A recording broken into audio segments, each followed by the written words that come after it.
All right, I'm going to call a meeting to order at 6:57. This is a special town board meeting, November 10th, 2014. Please stand for pledge allegiance. Pledge allegiance to the flag of the United States of America, and to the republic for which it stands, one nation, under God, indivisible, with liberty and justice for all.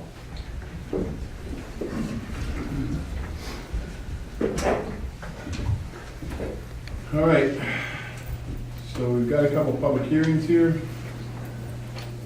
Open the floor up to comments. The first public hearing is a notice and a review of the Potter Hill Volunteer Fire Company contract for the next 5 years. So I'll read it real quick. Notice of public hearing for Town of Princetown. Notice is hereby given that a public hearing shall be held by the Town Board of Princetown, Schenectady County, New York at 7 p.m. November 10th, 2014 at Princetown Town Hall, 165 Princetown Plaza, Schenectady, New York, 12306, for the purpose of considering a new contract with the Potter Hill Fire Company, which said contract should be for fire protection for the Town of Princetown Fire District Number 1, upon the following general terms to it. The said Potter Hill Volunteer Fire Company shall answer and attend all fire calls in the said district. For such services, the fire company shall be paid the sum of $74,500 in 2015, with increases not to exceed 2% per year for 2016, 17, 18, and 19. Said fire company shall maintain and operate the fire station containing suitable apparatus and appliances for the purpose of furnishing adequate fire protection in said district. Said fire company shall insure all of its equipment against all liability and protect the Town of Princetown from liability for any accident in which any vehicle of such company shall be involved. Said contract shall continue until December 31st, 2019. Such other incidentals may be necessary or proper in connection with such contracting period. Contract is actually in the first resolution for review. So I'll open the floor up for comment at 6:59 on the Potter Hill contract.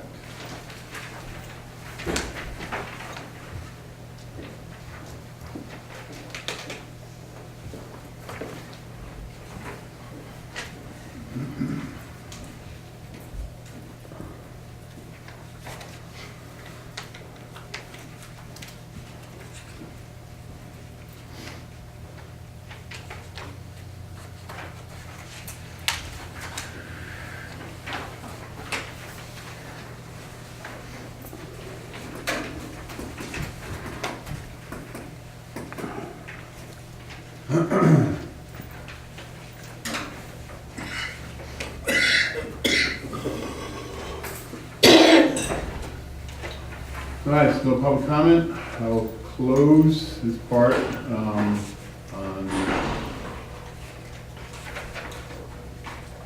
Princetown Potter Hill Fire Company contract.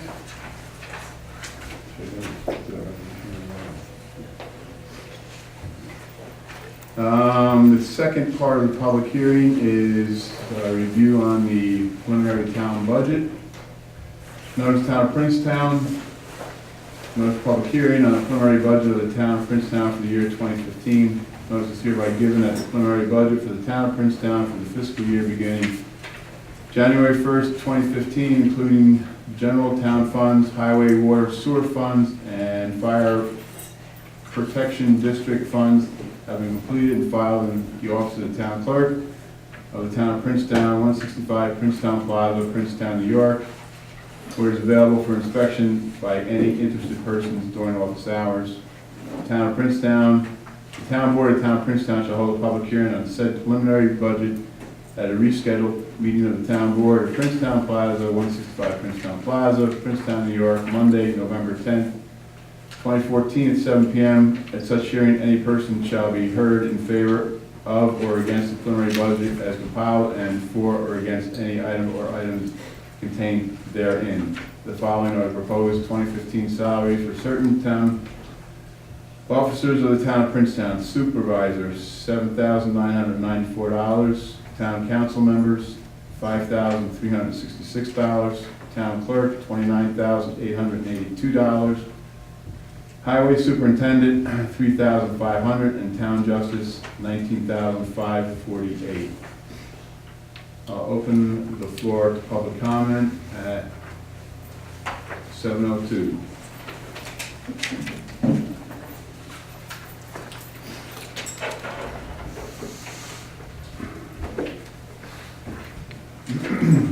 Michelle Manworth, I have a question on the justice insurance for $1,200. Could you explain, since we don't have armed guards, why we still have to pay the $1,200?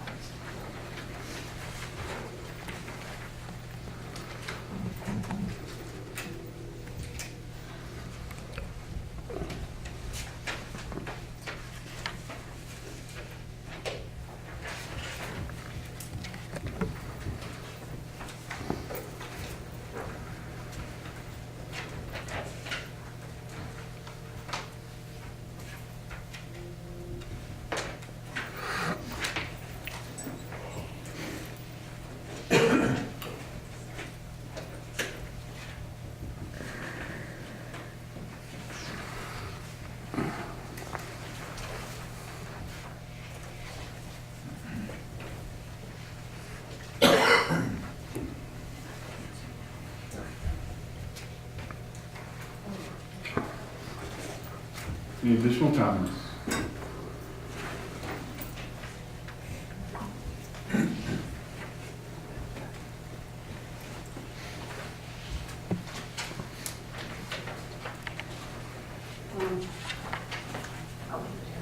Mary Sue Green, 962 Darrow Road.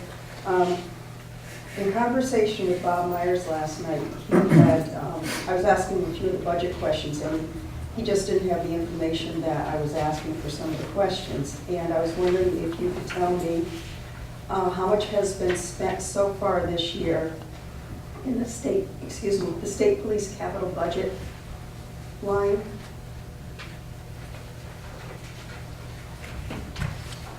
You're not going to answer, you're just going to take my questions? Public comment. Okay, that sounds fine.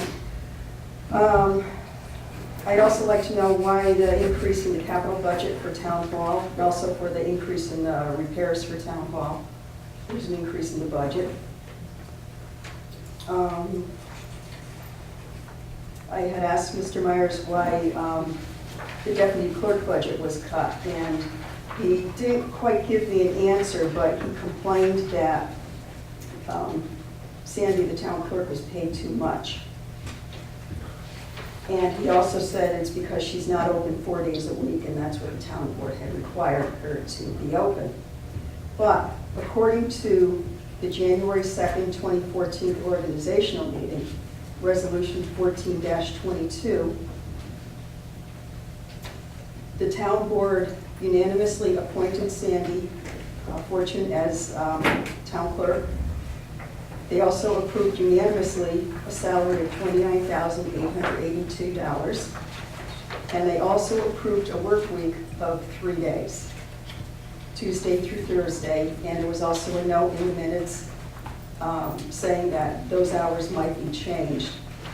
And the hours were subsequently changed to match the assessors and bookkeepers' hours to Monday through Wednesday. So I don't know why she is being held to last year's requirements.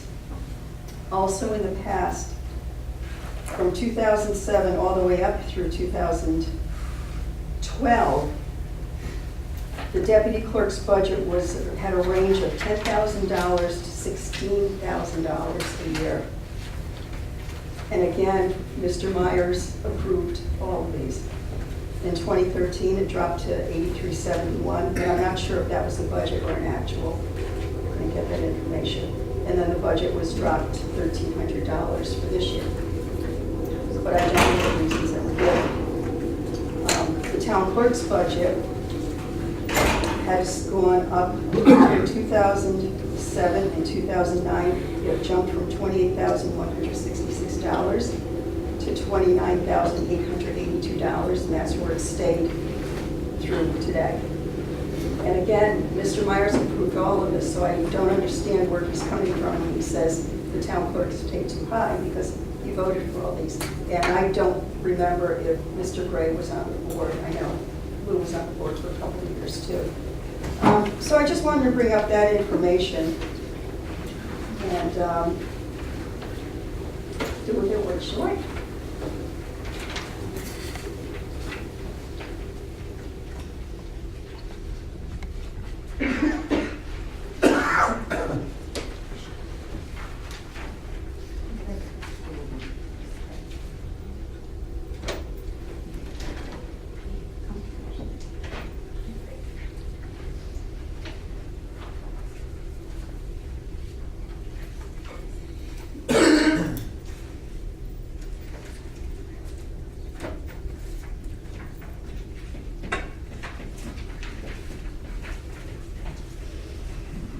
Additional comments?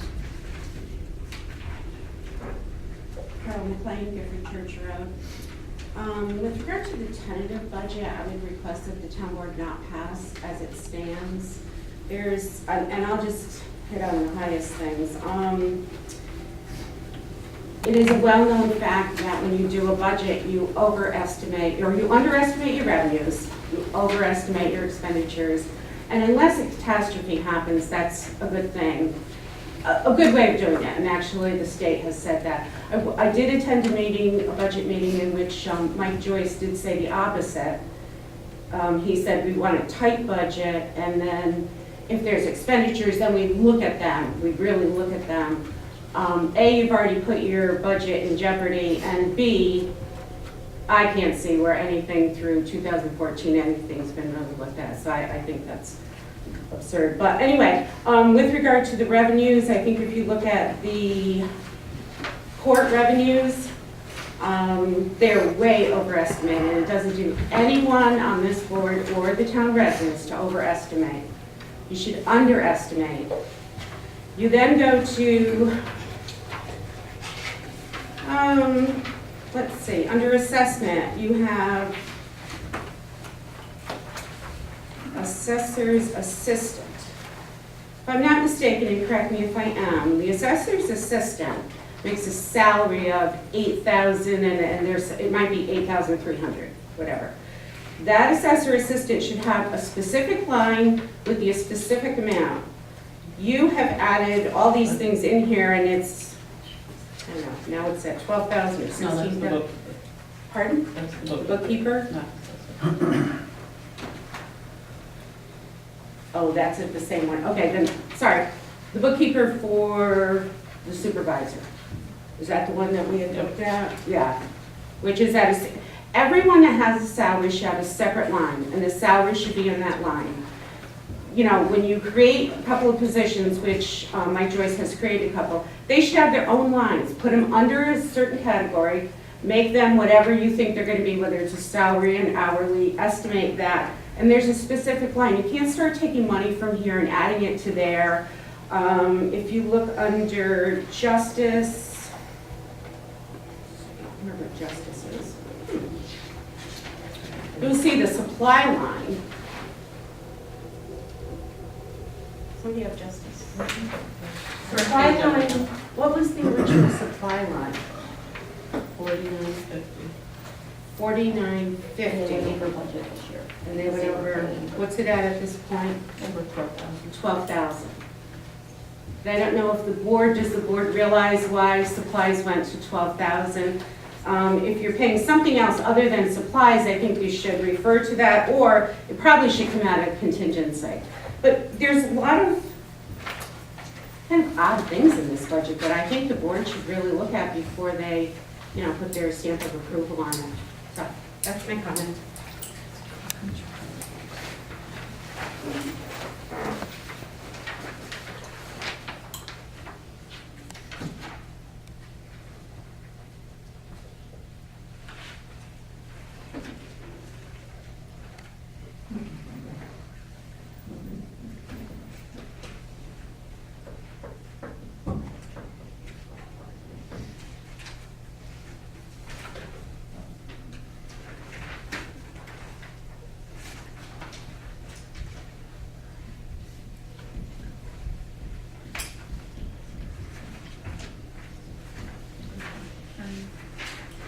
Additional comments?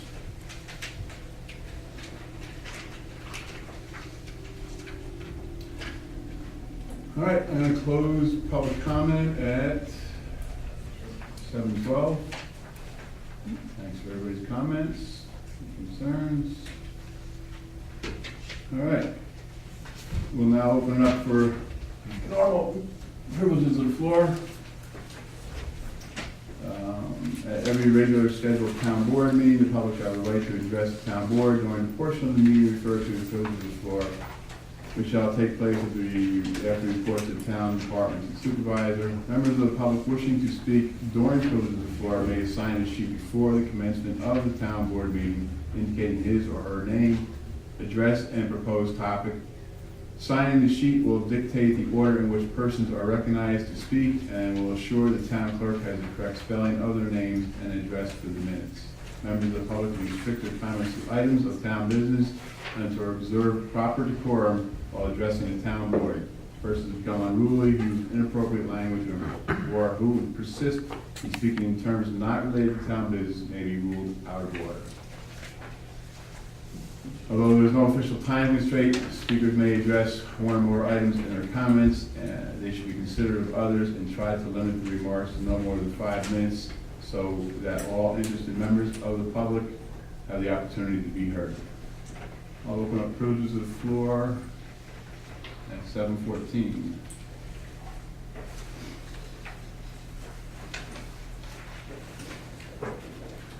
Carol, I'm playing Gifford Church Road. In 2000 and 2001, when I served on the town board, I was appointed to the liaison between the town board and the different contractors who built this town hall. 3 specific contractors. Then in 2001, in March 5th, I think it was, we moved into this building, and after that there was a ceremony, and anyway, it was very nice. But the town presented to me a plaque that just said, "Thank you for my service." Now, this was before any of you were ever on the board. You weren't on the board, I know. Were you on? Anyway, that's irrelevant. And the plaque was hanging out here in the hallway, or in the foyer. Well, the plaque has been taken down. And whatever you think about me, that plaque was something that was given to me, that I had put in that town, or on that wall, and I want it returned. I want it put back where it was. Whoever took it down had no right to take it down, and I want you to find out who it was, and I want it put back. Thank you very much.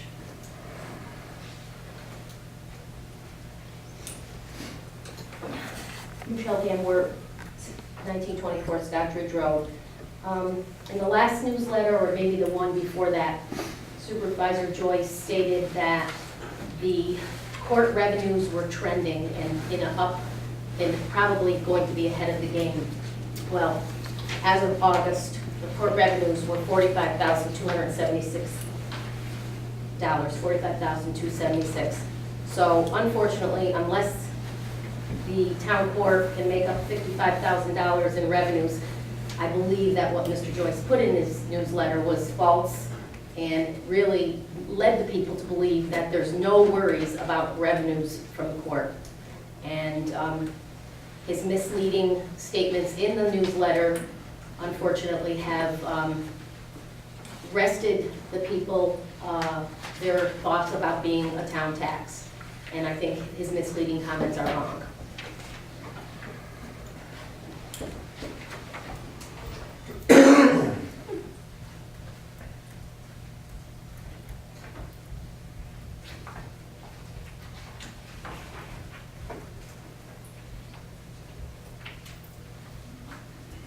Additional comments?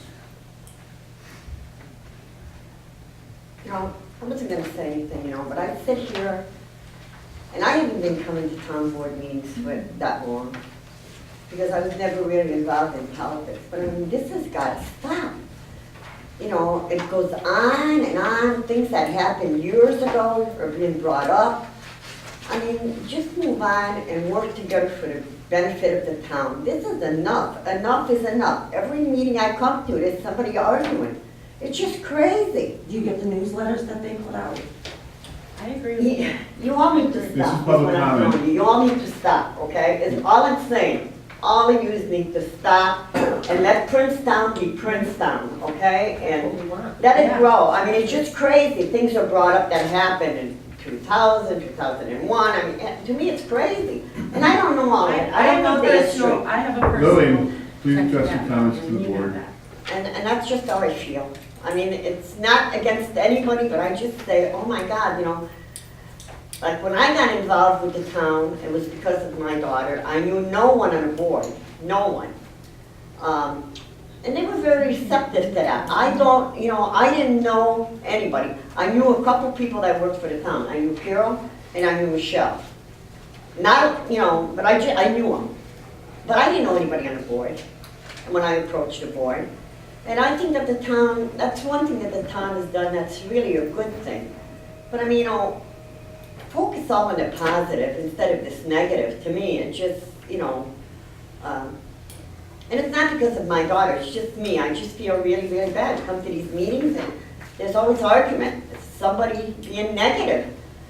I mean, the board has done a lot that I can see. I mean, you know, and it wasn't even all this board, it was the board before that that I saw doing things too. But I mean, all work together and stop this negative. You know, that's just my personal comment. I think that people are taking things too personal. This is about a town. It's about a lot of people. Thank you.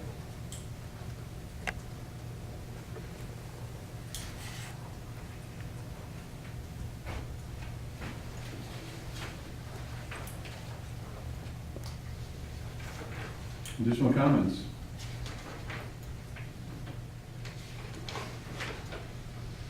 All right, I'm going to close privileges of the floor at 7:19.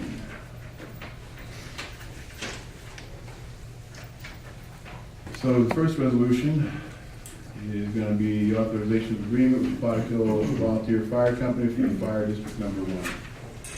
Do I have a motion whereas Potterkill Volunteer Fire Company Incorporated has submitted a proposal for a successor to the current agreement between it and the town of Princetown to provide fire protection and firefighting services to the town of Princetown Fire District Number 1 for a 5-year term commencing on January 1st, 2015, with annual cost increases to Fire District Number 1 not to exceed 2% per year, resulting in the following maximum annual cost to the districts. 2015, $74,500. 2016, $75,990. 2017, $77,509.80. 2018, $79,060. And 2019, $80,641.20. Whereas the town board held a public hearing with respect to the proposed agreement at which taxpayers in the town of Princetown Fire District 1 and others had the opportunity to be heard on said proposed agreement, now therefore be resolved that the town board of the town of Princetown hereby approves a proposed contract with the Potterkill Volunteer Fire Company Incorporated to provide fire protection and firefighting services to the town of Princetown Fire District Number 1 for a term of 5 years, with annual cost increase to the fire districts Number 1 not to exceed 2% per year, resulting in the following maximum annual cost to the district: in 2015, $74,500, 2016, $75,990, 2017, $77,509.80, 2018, $79,060, and 2019 at $80,641.20, and authorizes the supervisor to enter into said agreement. Do I have a motion? I'll make it. Second. Mr. Esposito. Yeah. Mr. Gray. Yes. Mr. Janinski. Yes. Mr. Myers. Yes. Joyce, yes. Adoption of 2015 budget.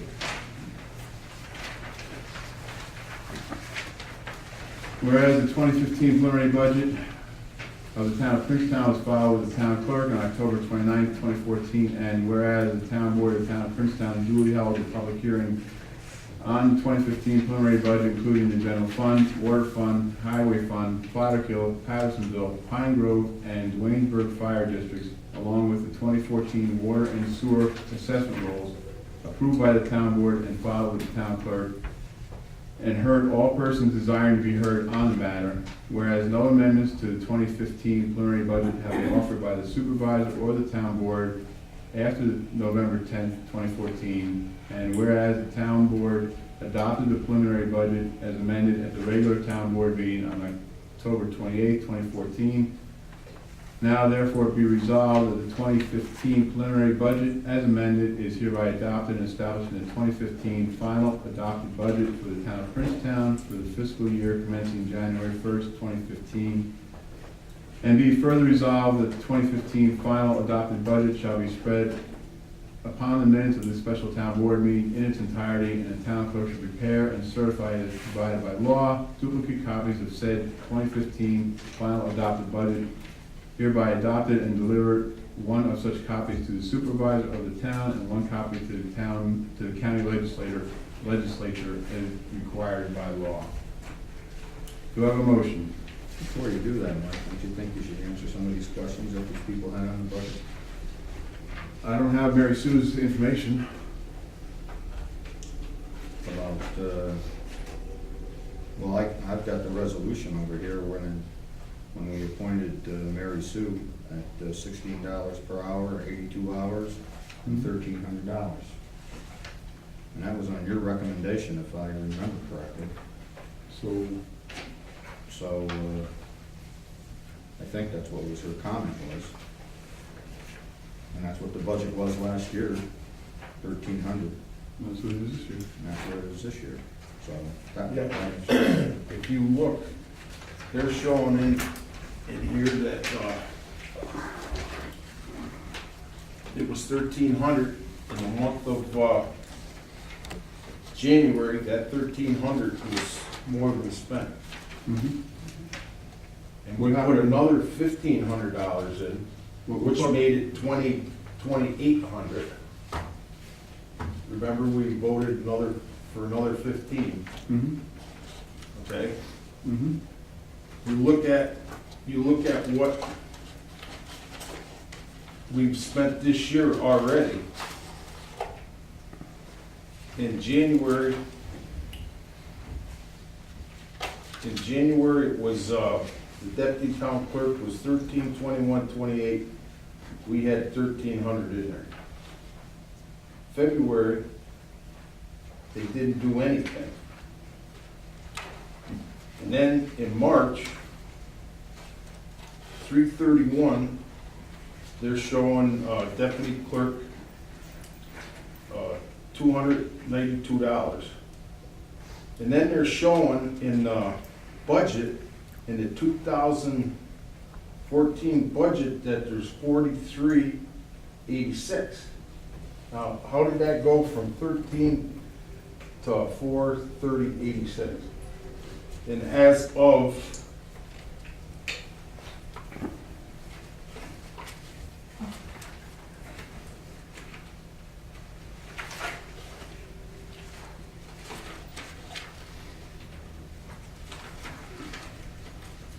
$8/31, it's showing that we've already spent the amount of $33.28, and it's showing $43.86. Now, how could it go from 13, we added 15, that's 28, now all of a sudden it's saying that the budget was $43.86? I'm a little confused by your question, but I'm not sure what that has to do with the budget. Are you saying you want to increase the line now? No, I'm asking why is the old budget set 13? Okay, we raised it 15 in March, February or March meeting, I remember doing that. Mm-hmm. But when you look at the budget line now, it's saying, I understand, Doug, but I'm not sure what that has to do with the 2015 budget. I'm just asking a question, I why? understand the question. I do. Okay, well, I mean, can I have an answer, or? Well, so what happened in January 1st? I understand what happened in January 1st, but my question is how come now it's saying in there that the deputy town clerk is $43.86? Now, how can that go from 13 we added 15, that was 28. How come it says now that it's 43.86? Apparently, the town clerk is spending the clerk's money. And as of 8/31, you've spent 34, 33, 28. So I guess. Where did the question I'm asking, where'd the money come from? So I'll gladly go through and do a root cause on exactly every line that's been spent, if that's what you want to do. And that's fine, I'll I'm do just that. asking. But I'm asking you, what does that have to do with the resolution to pass this budget? That's what I'm asking. That's what the question is. Are we, okay, fine. I mean, you sit here every month, and tonight we're gonna question it. That's fine, I'll dig it out, I'll figure it out for you.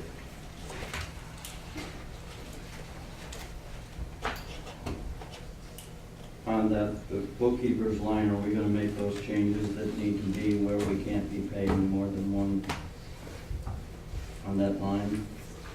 We got 3 different people being paid out of the bookkeeper, line under supervisor. So you brought this up tonight, Bob? Well, we just found out that it was 3 different people. You told us it was 3 different people being paid out of that line. Right.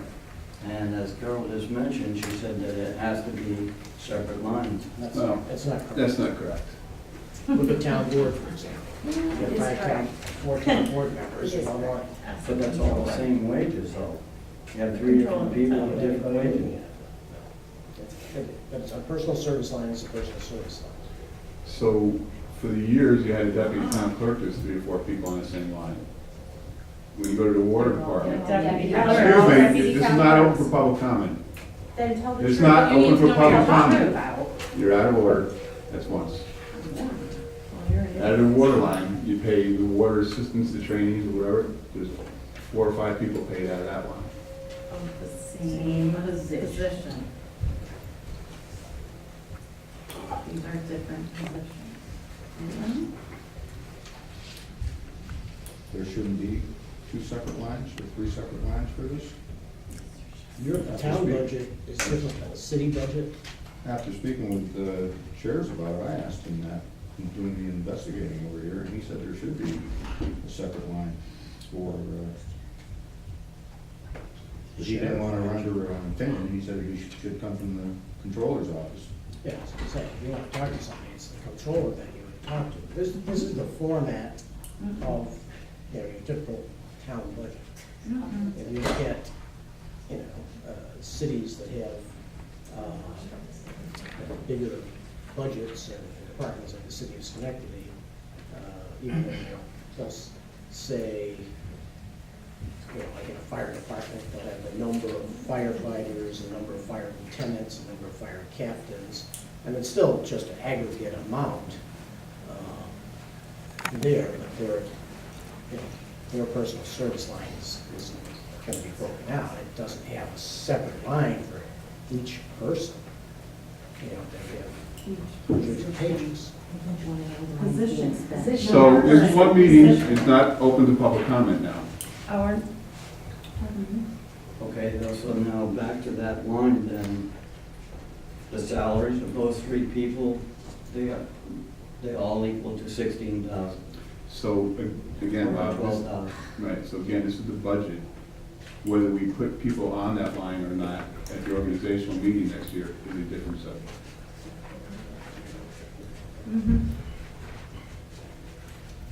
So wasn't the comment here, we should overestimate the labor? Is that what you guys are trying to push here? Salary. Sorry, again, that's number 2. No comments. She's only one, I'm one. What's going on? So I'm a little confused. Are we saying we should overestimate here or try to be as accurate as possible? So I'm confused. And again, we've done this is exactly the same format we've gone on for a decade. We went through 3 or 4 meetings here and we're questioning tonight. So if you guys don't want to pass the budget, that's fine. We can walk away. But no, by state law, it's got to be done by the 20th. That gives us 10 days. So you want to break apart the budget?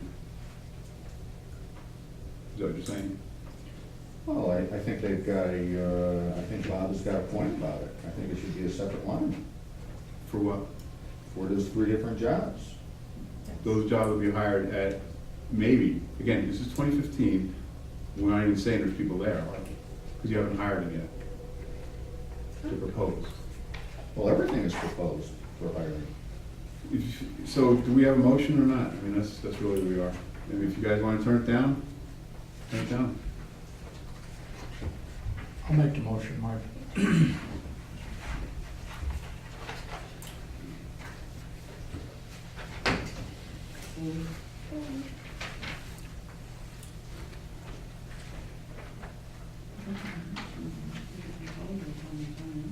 I think it should be tabled until we can take and go through it and see where everything is coming from. I think that we need to know, be able to know. I understand what you're doing, Bob, because you need to be crystal clear on what you're doing here. Because, Okay, but you're not, we had a public hearing. People have made recommendations. We as a board are responsible for this town budget. I understand that, Bob, I understand. And if they're telling us You've been here that- for 10 years, That right? is correct. And never questioned this before. We never, way we used to, as doing the budget, we used to come here and sit down and go through it line by line as a I board. asked you if you But we wanted the didn't have that departments. opportunity. Yes, you did. I asked you specifically if you want the departments to show up and for the interview. You said And I had no. no problem with that. But you said no. That was the answer. You said no. But what I'm saying is, we would sit down and go over this budget, okay, with the supervisor and the board members. And we didn't have to have any public here. We went over it line by line as to whether we wanted it raised, lowered, And or if we needed what to did add we do more. last meeting? Yeah, Did we go through it line by line? but we didn't get answers, You approved it, Bob. okay? You And now approved the we're, preliminary budget, and now you're saying no? okay, I'm not gonna argue. I think we need to make some changes. Okay. Is that the answer? Can I second this? Sure you can. All right, I'll second the motion. Let's take a vote. Opposed? Good.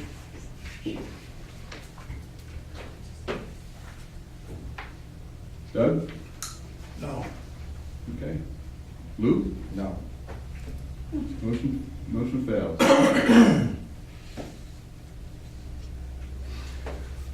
All right.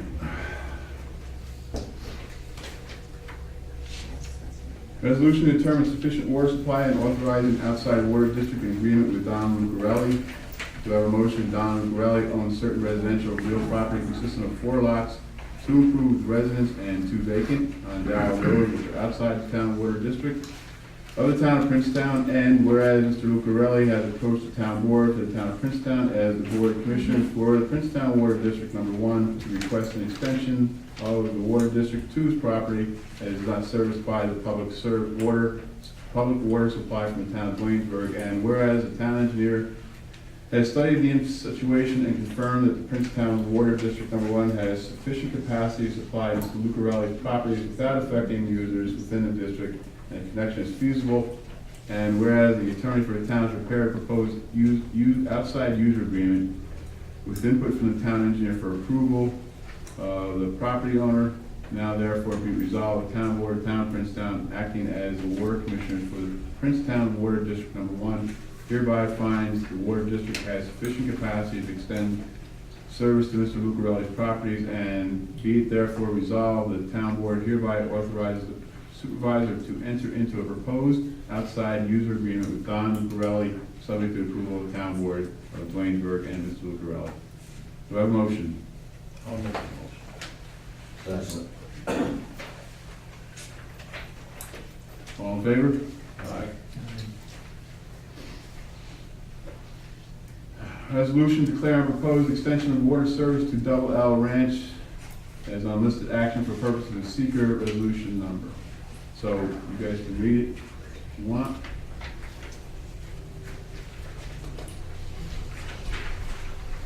You know when you're ready?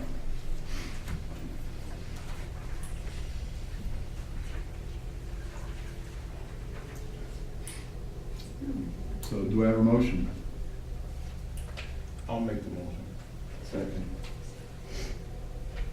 All in favor? Aye.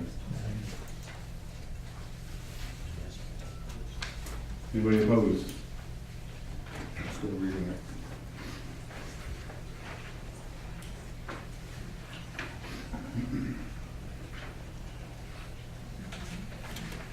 Yes. State Police Barracks mold renovation, whereas the discovery of possible mold in the garage area of State Police Barracks and the possibility of health risks associated with the mold, town board is compelled to treat the matter as an emergency, necessitating immediate remediation. It is hereby resolved that the town board approves the expenditure of funds outside the required process as documented in the town of Princetown procurement policy to engage Advantage Services Groups Incorporated to clean up the mold, required amount of $1,650, $1,650. So motion. So moved. Second. All in favor? Aye. Any opposed? All right. Current business. Highway.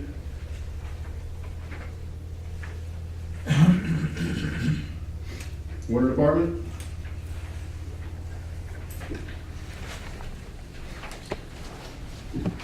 We had another hole in the pipe on the end of Pangburn Road last Friday afternoon. Carl went there away to fix that. The two generators on coastal water tanks, Settle Hill and Rooter Drive, are both down for repairs. One's got a radiator that's gone bad. Mice between their chewing and their acorns and everything else and trying to get them out, shot one through the center of it. The other generator has a bad fuel pump, it's spewing diesel fuel all over the place. It's unknown if we can get parts or we have that one repaired. So that generator might have to be replaced. The radiator is a 9-week lead time at least. It's about a week and a half into it already. Which one is that, George? Generators on the tanks. No, where'd you say it was located? One's on Settle Hill tank site, the other one's a Rooter Drive tank site. Both of them are going bad? The one on Rooter Drive's got between the mice chewing on it and their acorns and everything in there, and it's having to fire up every once in a while. An acorn shot through, finally went through the center of the core. Being a special kind of radiator from Japan. We're trying to get it recorded, but it's not known if it can be recorded. They said it's a 9-week lead time to get one from Japan. That's a Caterpillar, isn't No, it? it's a Generac. Generac? And the other, There's no radiators in this country that, no, this is from two different outfits, one from Rochester and one from Troy Motor. Both were Generac dealers and service repairs. You cannot get, they're not in the country, there's none of them. And one from Rochester actually tried to get one they had ordered, they were gonna try to use, but it was, they couldn't do it. so what are you saying, we need a new generator? Well, right now, I'm waiting for the radiator for that one. The other generator has a diesel fuel pump that's spewing fuel out all over the place, the seal is going. The pump might not be manufactured anymore, they're trying to find one. You might not be able to get parts to rebuild it because all the parts are no longer made. So, if you can't. What's the name of that generator? It's a Generac, same thing, they're both the same models. How old are they? Those are 2006 we put them in, right? When did you reach one, 2006? Yankee gets parts for It's a cheap model. It's the bottom of the line. We had all kinds of troubles, like talking to guy who was on the board at the time and everything else. How many times we rebid those projects, Darrell, Quackenbush, and Route 20, and everything kept getting cheaper and cheaper. And both those generators need to get a bottom quality generator. Well, it's not the generator itself, it's the engine. It's the engine, yeah.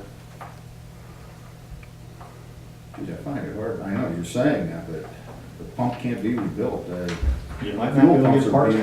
You might not be able to get parts for it, it's not because of the model number it is, And they it's not can't made. cross-reference it. They've tried doing that, some of them you can, some you can't. But for whatever it is, this model here, a lot of things you cannot cross-reference any path, there's nothing else. When we get oil filters and air filters from, they have to come from Japan. They can't So if go, one of them where you can't fix it, you can keep the other one for parts. well, I'm thinking right now, I already told the guy there last Thursday night, I says, well, Take the if radiator out. if we can't get this fuel pump rebuilt, I'm taking a radiator out of this thing and putting it in the other one. You know, that's $2,000 right there. And that's going with the lowest quote from everybody. For what, the radiator? Yeah. That's actually cheap. The one place in Rochester is willing to do it for $2,000. To change Troy it, Motor was gonna do it that's for just $3,000. to change it. Well, that was just to change it, or that was the price of the radiator? Place of the radiator and changing it. Well, that's cheap. I know the Caterpillar one spent $4,000 on it last year. That took two guys the whole day to tear that thing Well, apart. what are you talking, a new generator? How much? What are we talking, 20,000? Probably. Maybe it was 15 or something for that. Because the 50 kWs are 60,000. The other four generators. How often do they cycle on? You know, you crank them up maybe once a week. And then sometimes if Giffords Church Road running down Pangburn to Reuter Drive, up Reuter Drive, that thing goes out of power quite a few times. You know, fires up after, you can go through there and clean out all those acorns and stones and everything else, the mice and the dead mice and snakes and everything else in there, you clean it all out, you know, takes you a couple hours to get all of. That's the one below the ground. No, it's above ground. Is it above They're ground? all above ground. But the fire is up and there's something in there, it just finally sent it through the center of that.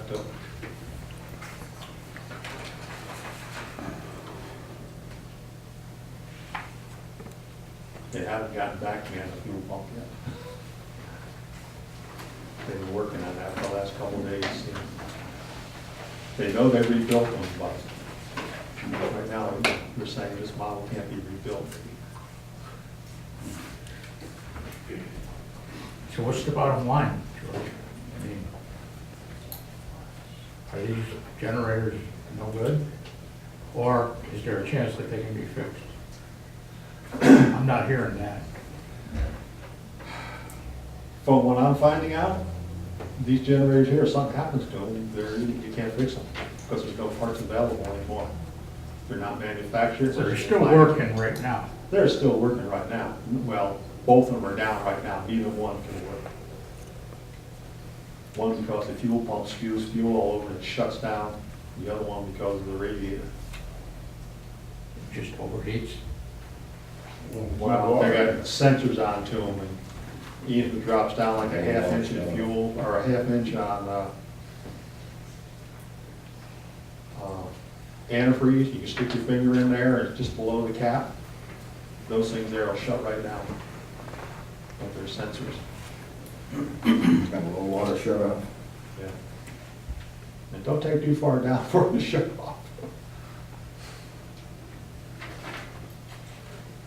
Thanks, George. Well, just that, you know, it was one of those where, you know, get the job done, get the generators in, and, you know, 8 years later, now start to pay the price for, Pay me now, pay me later. as I said, they're working on it. Hopefully, this one outfit seems a lot better. You know, and the one service guy, I liked him when he worked for Troy, and I was working for his other outfit.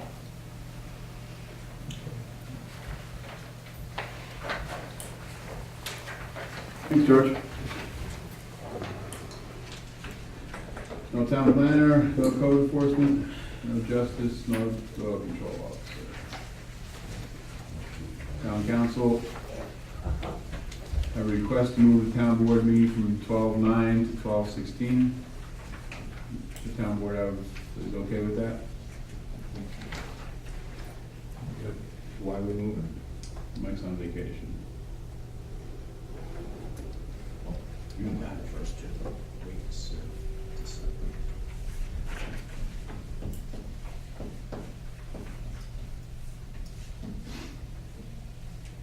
Doug, you okay? Yep. Joe? Yes. Lou? Yeah. Okay.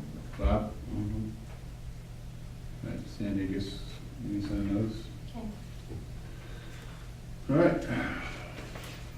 Town council? Doug, any concerns?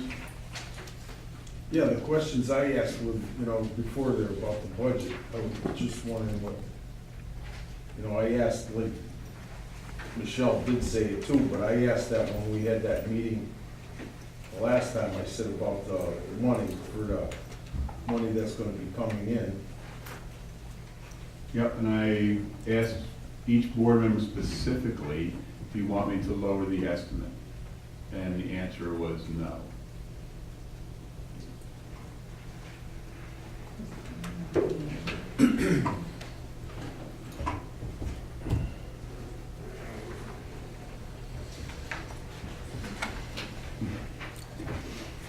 Anything else, Doug? No.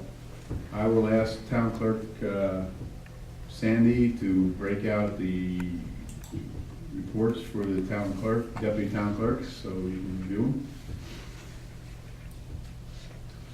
You guys have the power to close the line, if that's what you choose to do. It's been done, so we should probably talk about it right now. If you don't want to spend any more money on the deputy town clerk line, we should say it right now so Sandy can prepare and tell the deputy town clerk there's no more work for the rest of the year. That includes mailing the tax bills. So, Doug, what you thought? We shutting it down? Excuse me, why would we be shutting down the town clerk's office? Deputy town clerk. Why? Why would that have Isn't anything? isn't that what you're complaining about? No, I'm just asking why, my question is, when there's 1,300 in the budget, we made it, I understand the reason why we made it $1,500 more. Mm-hmm. My question is, why is it now saying 43, whatever it was, 43? Why is the reason for that? Because apparently the deputy town clerk continued to work, thus spending the funds. Again, so my What I'm question, saying right now with the taxes that are coming and all that stuff, how soon do you, in other words, how much time does she have from the time the taxes gets in her office for her to mail it out? How much time does she have? I'll let Sandy answer. I believe it's like a week after they're printed to get them in the mail. So you remember last year when the former town clerk quit and we had to call I in know everybody? all that. Okay. I know all that. But I'm just asking, the question I had is how long does she have to get them things out? We, And who's the one that types them up and everything? The assessor's office? right, between the assessor's office, the bookkeeper and the clerk's office. So is there any way they could be like working on it a little bit now, so it's not all at 1 week? I think so. We got 3 people working on it, what do you need a fourth for? Ask Sandy. This is her line. If, I mean, when we came in and did it, there was what, 10 people here that day doing it? Yeah, we gotta get it done in 1 day. So 10 times 8 hours is 80 hours. So it took 10 people 80 hours, so you can do it, one person 1 hour a day. I mean, it's about 80 hours worth of work. That was just to fold and put into the envelope. Absolutely not. Again, this isn't my question. You need to be asking this question to Sandy. Sandy, how much time do you need to do the That's the taxes. question I just asked. Okay, and Sandy said a week. I think that's how long there is between the printing and the mailing. So how long is it gonna take you to do I it? don't know exactly. Last year I had 9 people helping me do it.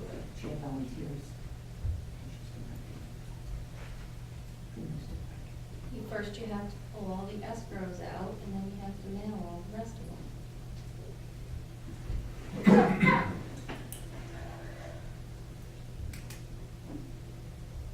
The next question is, why are we continuing to spend when we're over budget on that line? That was my question, if you guys don't wanna spend Well, anymore. why are we doing it? We have a budget. I understand that, Lou. I'm perfectly understanding that, but if you wanna stop the bleeding, just say so. And we stop it. That's how it works. You say no more work. Am I missing something here? Yeah, If you got a budget, I understand the budget.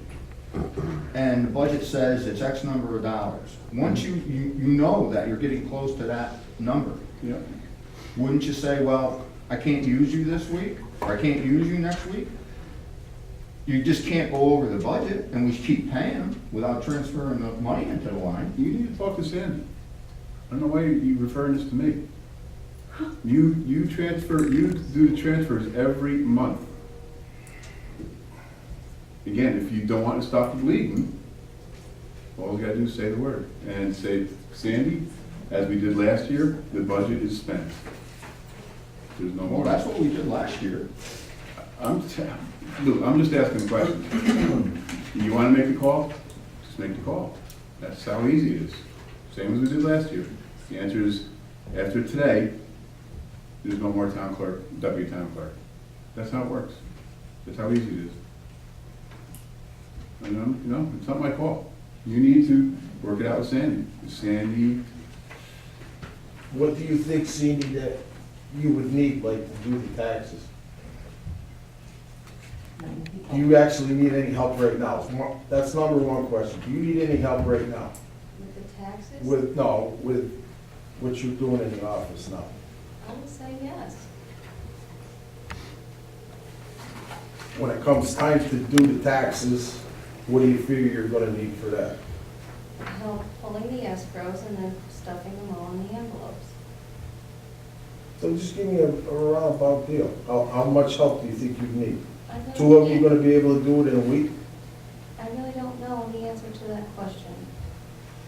Thank How would you. you do it? Pray about it, Dave. Yes, I would kind of look at, we budgeted 1,300. Okay, I feel like what's been happening is this deputy town clerk, okay, should be called in when there's projects or an extra workload. But I feel like we're just creating multiple positions here that, if we're gonna look at that as a full-time, part-time position, then we need to look at things in, in a full scale. $1,300 is not gonna go very far. But we did this last year, and I just felt, if wasn't necessary last year, I was just looking at it, as being consistent, and we didn't need it this year. If tax time she needs help, more power to her, but, to have 2 people in that office around the clock, 3 days a week, all year long, I think that's just my own feeling. That's not true. It wasn't 3 days a week, it was 4 hours a week. January, February, and March, it was more because we were getting the office up and running.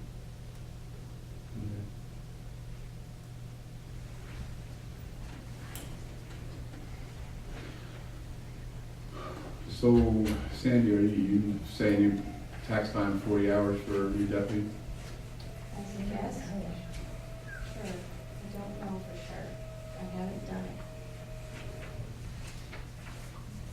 So I'll leave it to the majority of the board here to make the Well, call. we got another month to, before that happens.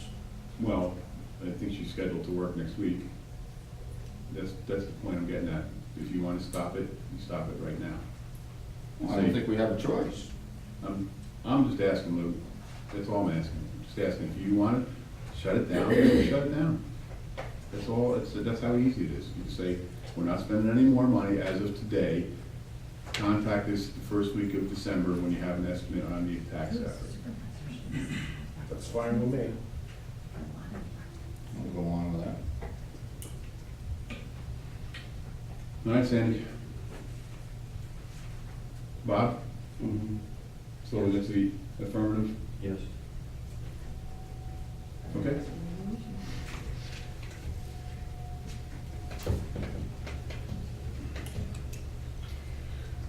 Joe, councilman concerns? I just got a letter from General Code. I'm expecting a package to arrive, so I'll have more at the next meeting. So General Code, on that subject, is offering us 50% off on books. By contract, we get 5 books, which is hard copies of the updated chapters. They're asking us, and I need to give an answer tomorrow, on if we want to buy them for $75 a piece instead of $150. I would suggest that each member of the board have a copy. I would suggest that the attorney have a copy. I would suggest that the town clerk have a copy, plus the code enforcement and each of the board chairs. So probably another 5 copies.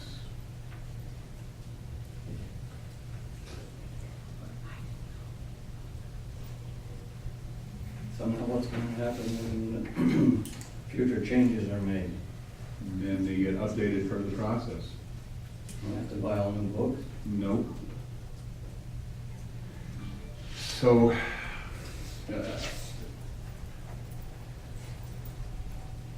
technical documentation, we'll start there.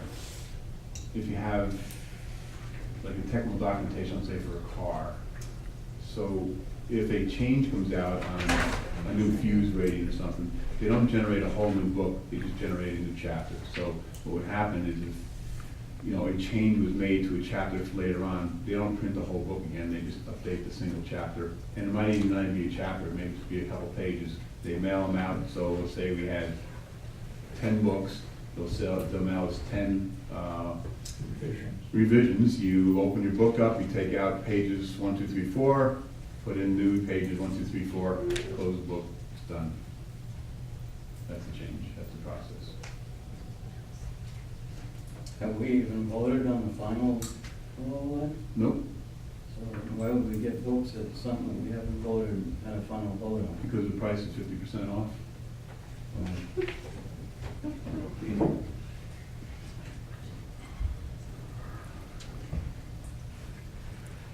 Currently, no one's got an updated book in town.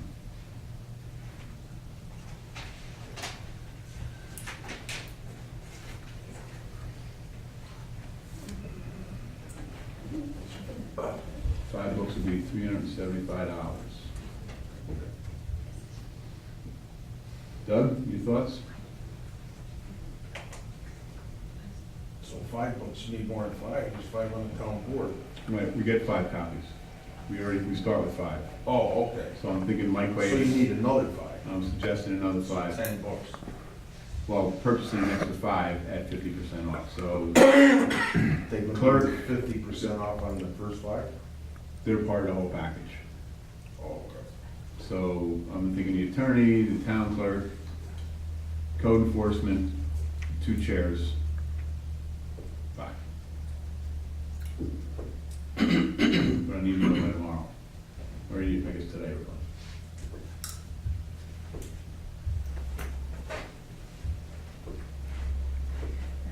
What do you think?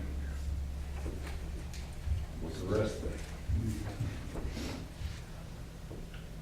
You say that when we do the final, because we haven't gone over the last chapter, and we haven't voted on it yet. Right, they're not gonna be included.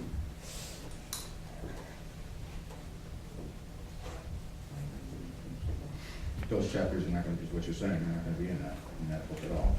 They're gonna be in there as the old law, not as any updated law, because we never passed them.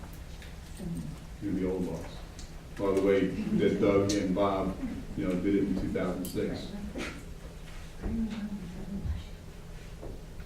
And when the time comes, like we finished 137 the other night, Bob, and we got a couple, you know, thoughts on, I forget the first one, 134 or something, whatever it is.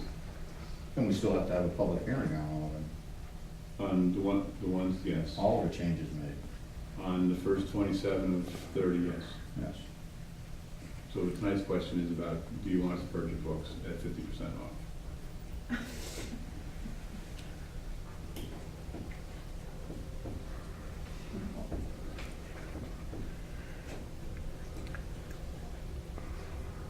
Makes great sense to me.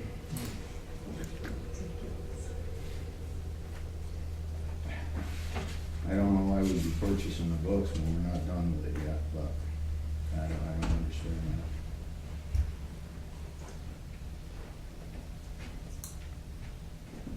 that. So, was that a yes or no? Well, I don't understand why we'd want the books when we're not done with the, going it all over it yet. And we haven't even voted on it, we haven't even had a public hearing on this. Well, they're getting ready to deliver the package, is really what's coming down to. They pretty much finished their work.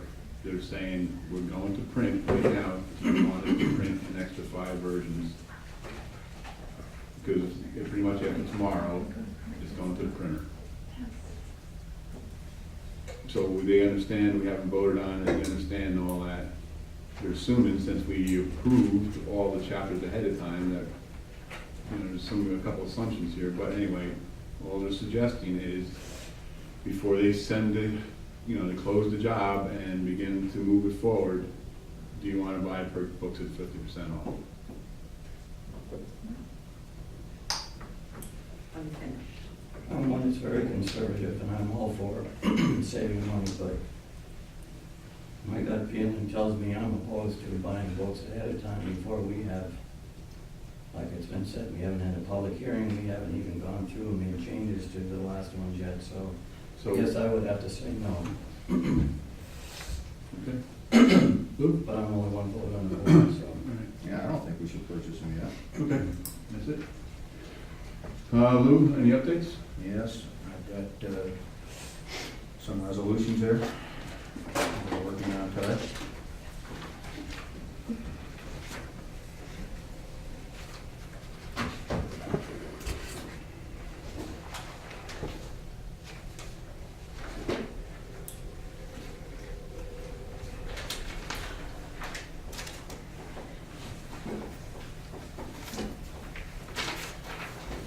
I'm going to read this first resolution. It is hereby resolved, the town board of the town of Princetown abolish the position of deputy supervisor effective November 10th, 2014, and I'll give you my reasons why. I'll second. Okay. First off, about a year ago, and George, I gotta tell you something, I have the utmost respect for you, this has got nothing to do with you. We had the justice, the former judge, we made her give up her job because the two positions were incompatible. The water commissioner cannot supervise himself. We went down this road before. That's the first thing. The second thing is there's no checks and balance. And this is nothing against George, but this is looking out for the town. Should not be signing checks for himself, for the water department. Third, I don't believe we need a deputy supervisor at this time. From February till October, we went without a deputy supervisor, and nothing was said. The position was created by a resolution of the town board, and it can be abolished by a resolution of the town board. What resolution was that? I don't remember what the resolution, I wasn't here at the time, but it was done as a resolution. What, this year? No, when the position was created. when they created, because there was never a deputy supervisor here before. The first one was Nick Mora Jr. And then the town board created that position. I don't know if Doug was on the board then or Bob, but it was, My father was on there. and that's when it was done. And then when Murray Peterson got elected, the town board didn't like Nicky to be the deputy supervisor, and they abolished the job. Then it came back again. That's my resolution.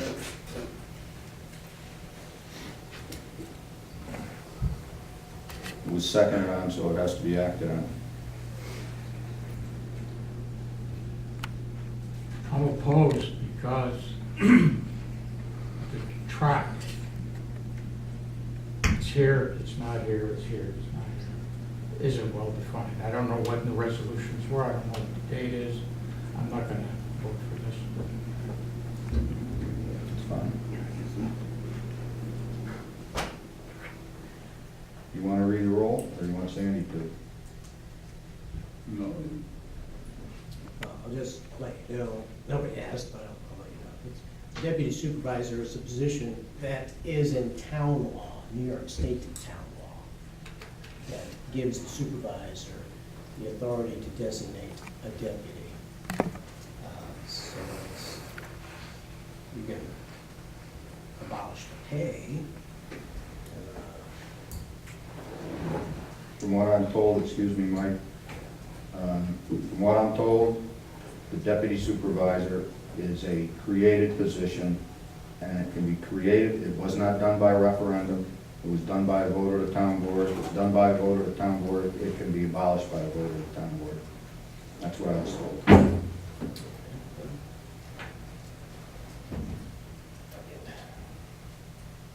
I believe it's powers of the supervisor and section 64 of the state town law.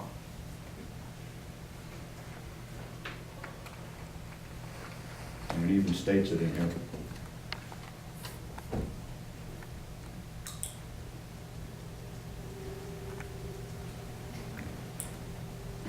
Says it in the town book.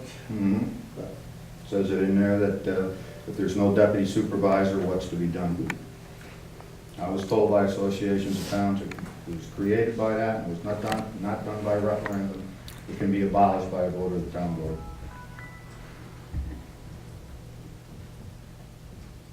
And like I said, we went from February till October, the end of October, with no deputy.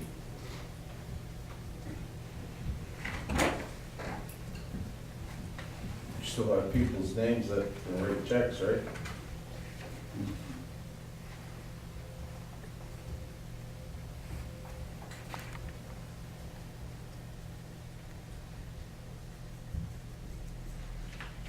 Well, the resolution's on the floor. There was a second.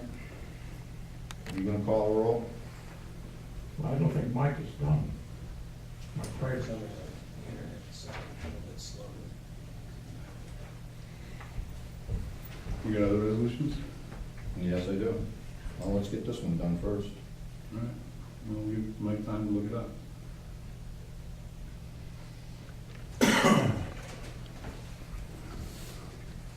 So we can table this for a second, just in the interest of time.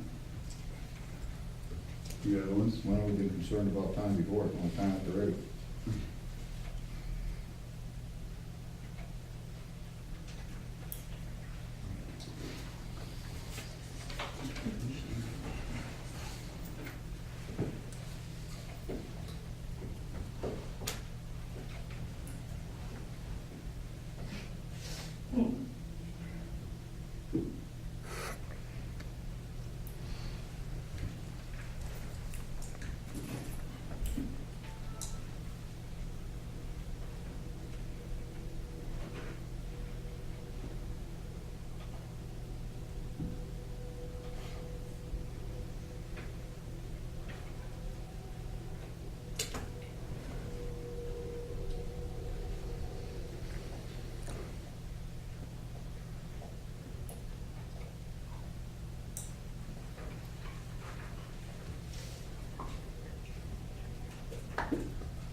is gonna take longer than what we thought, but the motion's on the floor. You can call the roll, and if there's something wrong with it, you can tell us. Or we can get a hold of associations of towns. Sandy, you wanna call the roll? I'm opposed to that. We should wait for him. He's our counsel. Doesn't matter. It doesn't, oh, It doesn't matter. If it's wrong, we can I always want to discuss hear it. his opinion. Well, you can hear his opinion. We can still vote on it. Your vote was no. I haven't voted. Sandy, you wanna call the roll? Sure, Councilman Esposito, Yes. Councilman Gray, Yes. Councilman Drzinski, Opposed. Supervisor Joyce, No. Councilman Myers. Yes.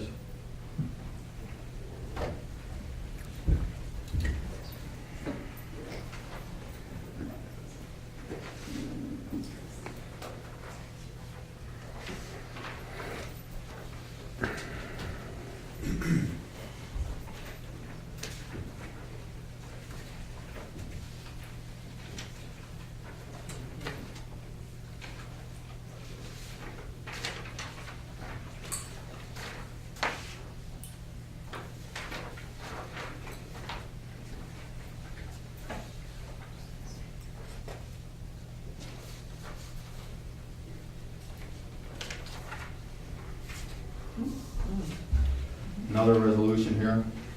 It is hereby resolved, the town board of the town of Princetown repeal resolution 14-20, town hall operations supervisor's duties effective November 10th, 2014. This has got to go with our, the supervisor directing people in their work duties at the town hall. And the reason I'm bringing this up is because at the last meeting, the supervisor, I think, overstepped his bounds by going in and asking the code enforcement's daughter to leave the building. I didn't think that was called for, and that's why I think that this should be done. I'll second it. So why don't we explain to everybody what happened? You can explain, I'll explain to her. You said that she was filling in for her father. Is she an employee of the town? It doesn't, Joe, it's my turn to talk, please. She was filling in for her father. And Nick was not charging the town any money. She was told if there was a problem to call him. He was still working. Can I ask a question, Lou? Yeah, sure, you can ask all questions. Is Nick's daughter an employee of the town? No, she's not. And she wasn't getting paid either. So what? She's not an employee of the town, but she was sitting in an official capacity as a town employee. Is that correct? Wasn't an employee of the town.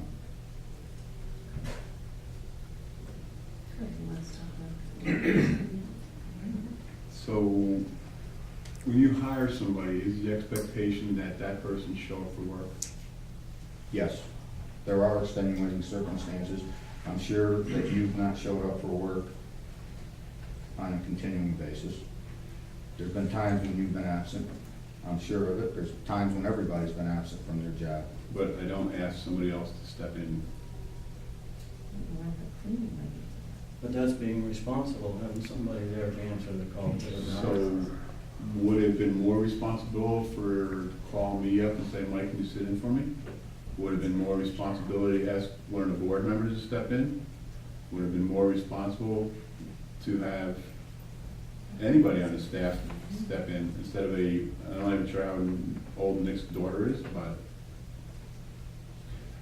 would you go to work and send your child to work on, in your place? Well, that would be different, they wouldn't know how to do it. But just to answer the phone, I don't see what there's a problem with that. So are you saying, I didn't answer the question, but when you go to a job, you send your family in? to I don't serve? think my family can drive a truck. I don't think my family knows anything about trucking. I don't think they could serve on the board of directors. They can't drive a truck, they've never been qualified for it. But she was not, it's all she was doing was sitting there. If someone came in, She was told to call her father. That's what she was told to do. Mhm. She wasn't told to be making any decisions. I am just flabbergasted that this is actually okay. That you appoint somebody who applies for a job, then they can't make it, so they send their child to work. And if that's okay, then you do it. She's not a That's- child, she's 21, 22 years old, she's not a child. Okay, my mistake. A Mike, young adult. And she's a CPA like he is. with all due respect, I think things could have been a whole lot different, but when we as a board were called down to that room, we had no idea what we were going down for. You didn't even know? after- No. And afterwards, we got no explanation as to why that was done. I think that if we could have been part of, you know, the solution or part of the, whatever was happening, Mhm. you know, maybe we would have had a different understanding, but I didn't know until when? I didn't even get in the door before you told her no. I was embarrassed for the girl. I was embarrassed for the town. You should be. I fully support Mike on this. Well, I'm sorry, I think things could have been done differently. So, well,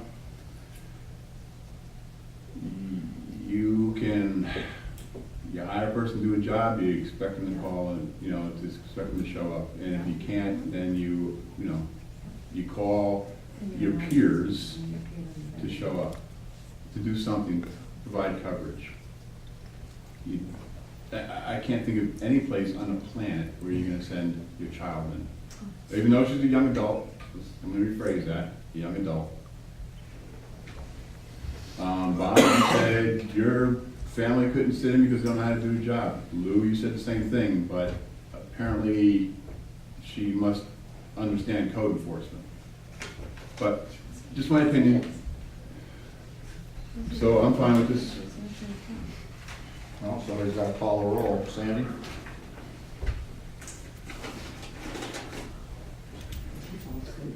Councilman Esposito, Yes. Councilman Gray, Yes. Councilman Jazinski, Opposed. Supervisor Joyce, Opposed? Councilman Myers. Yes.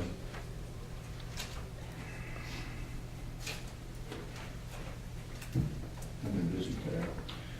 You are a clever guy.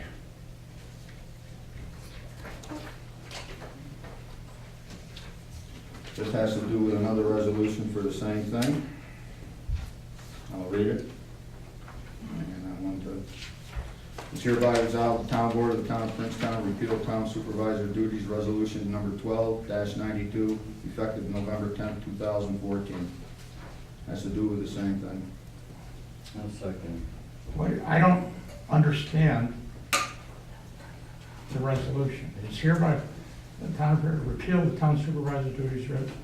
Well, you should print out resolution 12-92. This is out of effect anyway.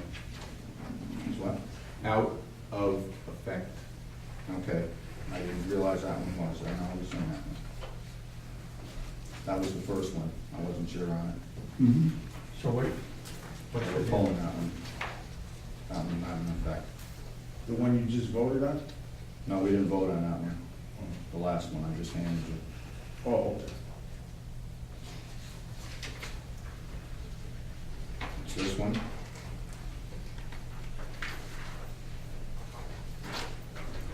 It is hereby resolved, the town board of the town of Princetown repeal resolution 14-02, town board agenda meetings effective November 10th, 2014. I'll give you my reasons why on this too. What is the resolution? Yeah. What is the resolution? It doesn't say anything. The resolution was that we have the town board meeting the second Tuesday, an agenda meeting. That's what the resolution was for. What? It was a resolution that we passed, that there was gonna be a second meeting, an agenda meeting, on the fourth Tuesday of the month. That's what that resolution is. Well, we gotta take your word for it. I'd like to see it. So you don't want to do agenda meetings anymore? Well, here's the problem with it, Mike. They're not agenda meetings. You're telling the the town clerk that she does not have to be present. I didn't say that. That's what I was told. Well, you should probably check your facts then. Well, I didn't- that's what the town clerk told me, she didn't have to be present. It says in there, at every town board meeting, the town clerk is supposed to be present. And at these agenda meetings is what's happening is over here, unbeknown to the rest of the board, you're bringing in people, sales reps, to start talking about things that we have no knowledge of at the time. And we're passing resolutions that should be passed at the second town board meeting. Yep. That's the reason. It's an agenda meeting or indoor workshop, and that's probably when you want to make presentations. But I can reschedule them for the town board meetings, absolutely. That's fine.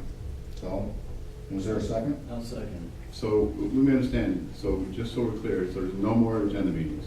I didn't say that. You said- What are you saying? What are you There's another saying? resolution coming up. No more agenda meetings as they are right now, the way that they were presented to us. Okay. This is very sloppily presented. I do not understand this. Oh, Joe, yes you do. No, Lou, Yes, you do, Joe. I Let do it go, Joe. not No, Joe, understand. yes, you do. You Let know it go. Because you have Joe. presented it poorly. Joe, let it go.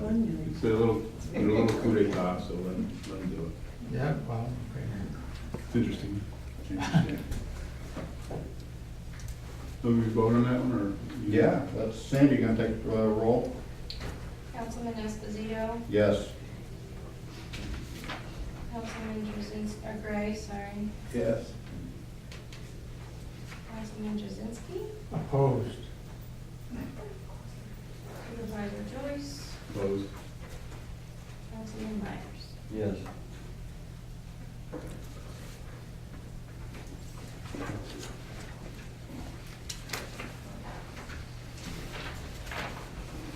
It is hereby resolved, the town board of the town of Princetown shall hold its regular town board meeting the second Tuesday of each month at 7 p.m. at the Princetown Town Hall, 165 Princetown Plaza. If an additional meeting is necessary, it will be held on the fourth Tuesday of each month at 7 p.m. at the Princetown Town Hall upon approval of a majority of the town board. No resolution shall be passed at the second meeting unless an emergency exists. Second. So you're saying there's only one town board meeting a month now? Unless you want to call, unless we discuss it at the regular town board meeting, that we're going to have another one by a vote of the majority of the town board. Simple. Apparently.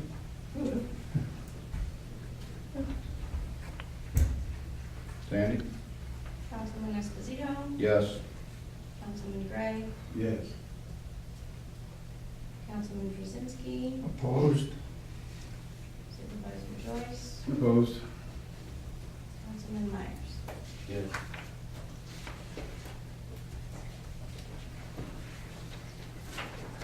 One more. Sure.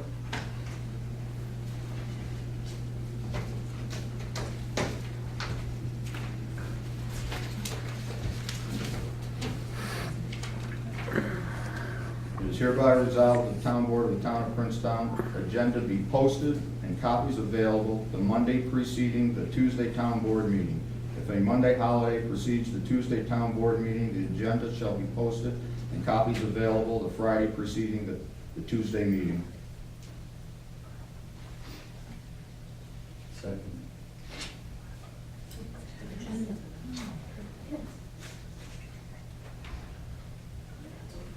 I don't think there's anything wrong with that. So that, town board, because now we're just handed the agenda. When we walk in, we haven't had any time to digest what's gonna be discussed. And the residents don't have an opportunity to review the agenda.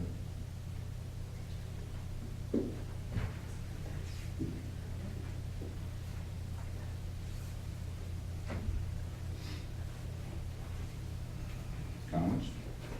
Nope. Sandy? Councilman Esposito, Yes. Councilman Gray, Yes. Councilman Jazinski,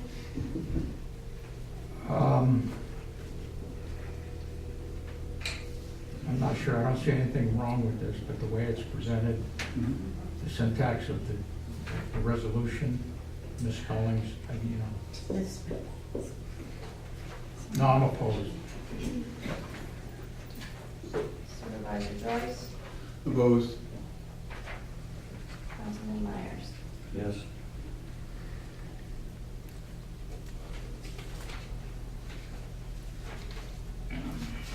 Just for your knowledge over there, I got all these to the Association for Towns, so.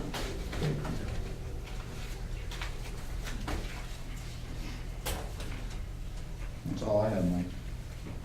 Good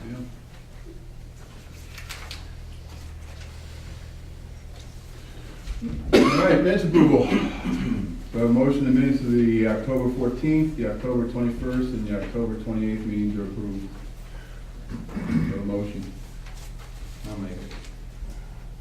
Second? All in favor? Aye. Anybody opposed? General fund claims, abstract 11, is hereby resolved that the town board approves claims 280 to claims 300 in the amount of $16,719.10. Do I have a motion? I'll make the motion. Second? I'll second. What are these transfers for, Mike? Let's, you want to finish this one we're on, or? No, that's the one you're doing right there. It says claims, transfer. No, it's not a transfer. You're on the wrong one. General fund claims 2014, abstract 11. Oh. Oh, okay. All in favor? Aye. Yes. Any opposed? Passed. General fund transfers, it's hereby resolved, the town board approves the following transfers.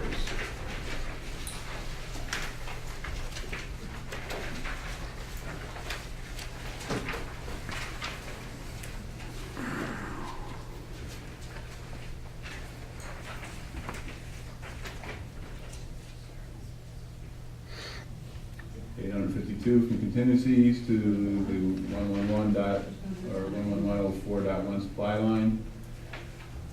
$1,272 from the contingency fund to the town clerk supply line for envelopes. $128 from central print supplies to central print and professional services. Under budgeted, $36 from central print supplies to central print supplies. Under budgeted, two different line items there. $30 from state police contract and state police repair, under budgeted, and $1,207 for contingency to the unemployment line, unanticipated. Do I have a motion? I'll make it. Second? Second. All in favor? Yes. Any opposed? Board fund claims, it is hereby resolved, the town board claims, approves claims 112 through claims 122 in the amount of $3,283.56. Do you have a motion? I'll make it.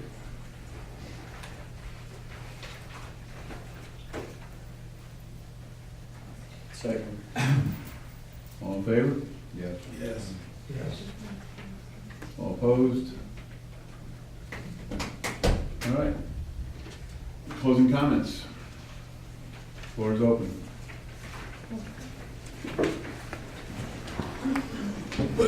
I'm Melanie Wade, VA 11 Greenberg Road. I just had a few things to mention. First of all, since February, during the board meetings, there have been transfer after transfer after transfer by this board for the budget. And over, the reason is under budgeted, under budgeted, under budgeted. The bottom line is when you do a transfer, that means you overspent your line. So the real reason should be overspent, overspent, overspent. This board is putting us, the taxpayers in this town, in big jeopardy. You have been overspending for a long time. And you are gonna result in a town tax before this is done. So that's my first comment. My second comment is, I would like someone on the board to tell me when Bob Carnival was hired as the cleaning person in this building. Does anyone know? Doug, did you know that Bob worked here? Bob filled in for her when she had an operation. Nora Carnival is the cleaning lady in this building. She was hired by the town board to clean this building. She was out for a surgery for, I believe, 6 weeks. Her husband filled in for the position, and a check was cut to Nora for those services. Bob was never hired by this board. Bob was filling in without being, there was no resolution hiring him, putting this town at risk. So Mike, you want to get on your high horse and go on and on how Nick sent his daughter in here? You knew that Bob was cleaning this building and you didn't do anything about it. Again, you put this town at risk. That was a liability. So please don't stand there and tell all of us how, oh, Nick shouldn't have his daughter in here and that was the wrong thing to do. You did the wrong thing. You knew what was going on and you had a check cut to Nora, not to her husband. That person should have been hired for the position. Thank you. You're welcome. So actually, Councilman Esposito signs off on the time sheets. I thought this wasn't a back and forth, but now it is. That's convenient. I just wanted to make a point. Since when did I sign off on them time sheets? I Doesn't never she- signed those time sheets. You know what, Mike? You and you and you and you and you are all at the same amount of fault. So please do not point fingers at Lou or Bob or Joe or Doug. You're as much at fault as for this. Okay? All of you should know what's going on here, but you knew. And you, as have the responsibility as supervisor to inform the board members. Did you? Bob, you didn't know, did you? That's the first. Joe, did you know? Did you know? This is not a back and forth. Oh, that's right, because you didn't know either. Lou, did you know? I heard something. It's not your fault, but you knew. I heard Doug something. knew, Doug knew, Because she came over. and it's wrong. He doesn't take responsibility. That's right.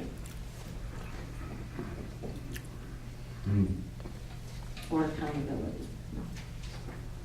I'm done. Additional comments? Go ahead. You know, I just want to say that I felt really sorry for Sandy, you know, the way you came after her, Mr. Esposito, that's wrong, and you too, Mr. Gray, you know? She's the clerk of the town. I mean, you know, you should show her a little bit more respect. I don't care if it's Kira, who it is. I think everybody deserves respect, and I think you were very disrespectful to her. And I think you owe her an apology of the way you handled that. I have the utmost respect for Sandy Fortune Well, and her family.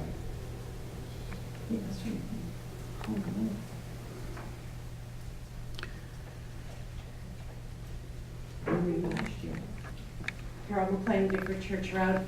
Just a few more things on the budget. In previous years, as is customary, each department will submit what they feel their department needs with regard to supplies and deputies and things like that. That in the past was all put into a packet, was all given to the town clerk, put into a packet, and each of the board members would get a packet.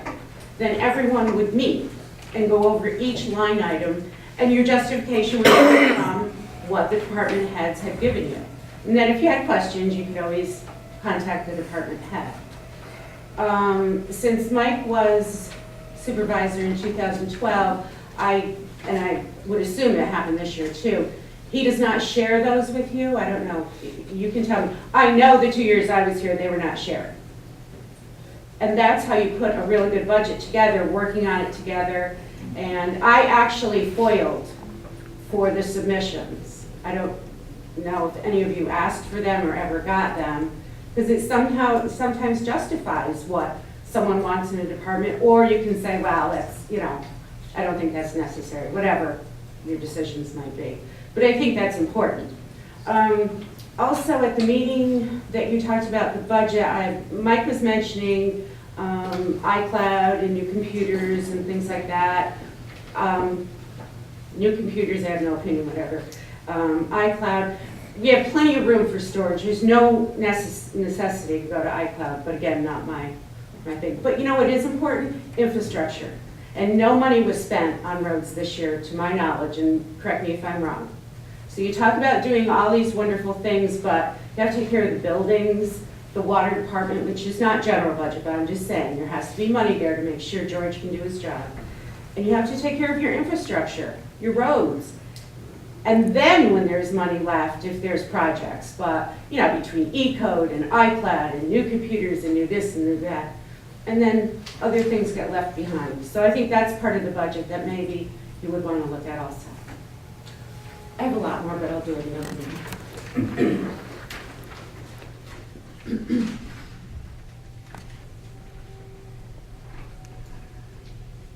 I'd like to comment from what Mary Sue said about the budget. That the reason that was in there was for security for the building, a new fire alarm system for the building, a water bug for the building, since we had a $60,000 loss here at one time. We never lost, Well, we didn't lose it, but the insurance company did. just to be clear. Okay. We still pay the premiums. I'm gonna pay the premiums and And the unchanged. the other thing is for a low heat warning system. There's nobody in this building from Thursdays until Mondays. I come over periodically, and I know George stops over from time to time.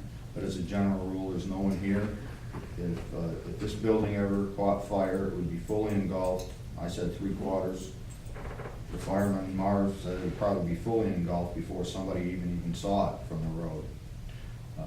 That to me is a necessity, is to secure the building. And I think that's very important. And we're eventually gonna need a new roof. The roof is leaking, as you know, and we're gonna need money for that. So those are the two important things right now that should be on the list to do, in my opinion, and that's why it's at. Just as is with the state police, we did the upper roof portion of that roof, and this coming year, we're gonna have to do the lower portion of it. We would have done it all at once, but it was too expensive. The estimates were up in the range of $27,000 to do both roofs at one time. That's why we only did the upper portion, because that was the cheapest portion, and that's the one that was leaking. So, that's why we did that. So you phased it in over a couple of years. Is that the way you did it? Well, there was no other choice over there with that, because it was So, did you phase it in? $27,000, and that building doesn't take in that much. We would use the entire budget up redoing the whole roof, and I know what you're getting at, Mike. Just asking though. So you phased it in. We didn't want to go over budget, did we?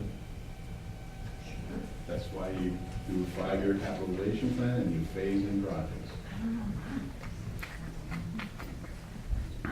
If I might respond to one of the, excuse me, regards to Sandy's salary that Mary Sue referred to, I am very conservative on my spending, the way I think about these things. And you can ask any number of people here in the audience. I have always thought that our wages and our salaries in the town of Princetown were much too high. So that's nothing new, and I'm not ashamed of it, because I have spoke years ago when we worked on the budget. I felt that our salaries for the part-time help was much too high. So I just wanted to clear that. But again, that's my feelings. That's the way I feel. One other comment. Carol, I know nothing about your plaque that's missing. The first I've heard of it, I don't know what it said. I never even noticed it up there, so I don't know what happened to it. It's small, it's not large, and it's not, I don't know what happened to it, and I don't know if anybody in the town board knows either. do you know? Well, you know, Mike, if you took it, please put it back, or if So, somebody did, Carol, then you know I didn't about take it. it. I'm talking, it's not supposed to be back and forth. It's been Right. all along. You're making that. Somebody must have done it. This privilege is still open? Apparently. All right, Mary Sue Reed, Darrow Road. In response to your response, Mr. Myers, as I pointed out, you voted all of these increases in, year after year after year. Suddenly you have a problem with it. And the other thing too, I'm disappointed in you, Lou, for all these resolutions. Apparently there was a separate town board meeting amongst you, Mr. Myers, and Mr. Gray. That's incorrect. Because That is there totally was incorrect. no discussion, both of you just rubber stamped it. And you know what, there is so much personal animosity up there. You're forgetting, you were voted in by the residents of this town to run this town in a responsible manner, not to put your personal opinions into everyone else's heads. What a joke. What's your Mary problem? Sue. What have you done for the last 4 years? What's your problem? Is one You're my meeting, problem, one meeting, so- Ms. Randy, one meeting, one person speaking. So therefore, I ask all of you, put your animosities aside. Like Mrs. Teets said, put them aside. This is for the town. This is not for special interests. This is for the town. This is for the residents. Apparently I'm special. So it's really time for you guys to put your animosities aside, put your special interests aside, and run this town the way it should be. I'd like to say for the record, there was no quorum, no discussion. Those resolutions came from me. I did talk with Bob about some of them, but it was not quorum. Oh, I'm sure it was a quorum. I didn't mean that. Yeah, you That's said what you that. said. That's I what did you not. said. Yes. You said 3, that's a quorum. That's illegal. I never discussed this with Doug, ever. Now you're calling me a liar, but that's fine. No, I did not call you a liar. And I'll state that for the record.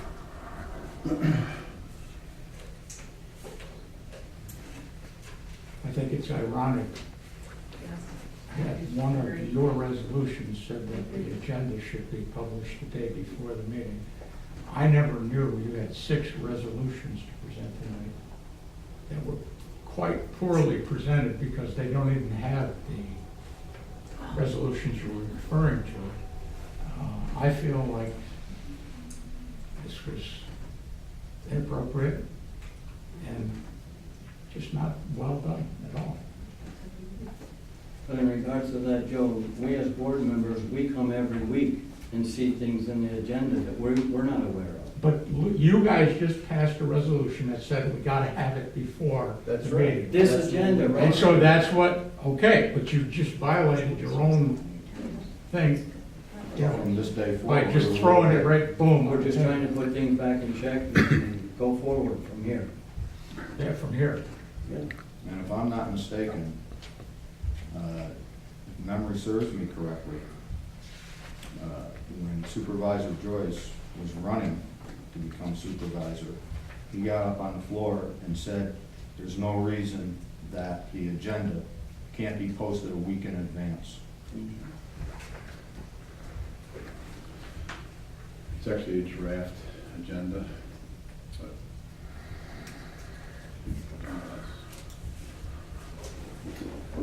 I have one more question about E-code and the books that Mike brought up. Who is, Joe, are you handling E-code? Cat does, no. Oh, I'm sorry. Anyway, could somebody please clarify, when you brought about the books, there's 5 books that are included in the cost of what will be spent? Right. Okay. And you want to purchase 5 more books at how much per book? $75. Why do you need 5 books? I think I already went through it, but I'll explain it again. No, I heard you. You want one for every single board member here. Do you want one for every single board member of planning board and zoning too? Just the chairs. Okay. I gotta tell you, I think it's a waste of money to spend an E-code book for every single member of the board here. And agree. I'm not at all being sarcastic, I'm being serious. I think you don't need any more than 1 E-code book in the clerk's office as a reference book. The planning chair should have one. Anyone can use as a reference book. These books should be in the office. I So to actually spend agree- I actually agree 300, with I'm you. sorry, I'm still speaking. To spend $375 is ludicrous. You tried to talk everybody into it, but I think it's a waste of money.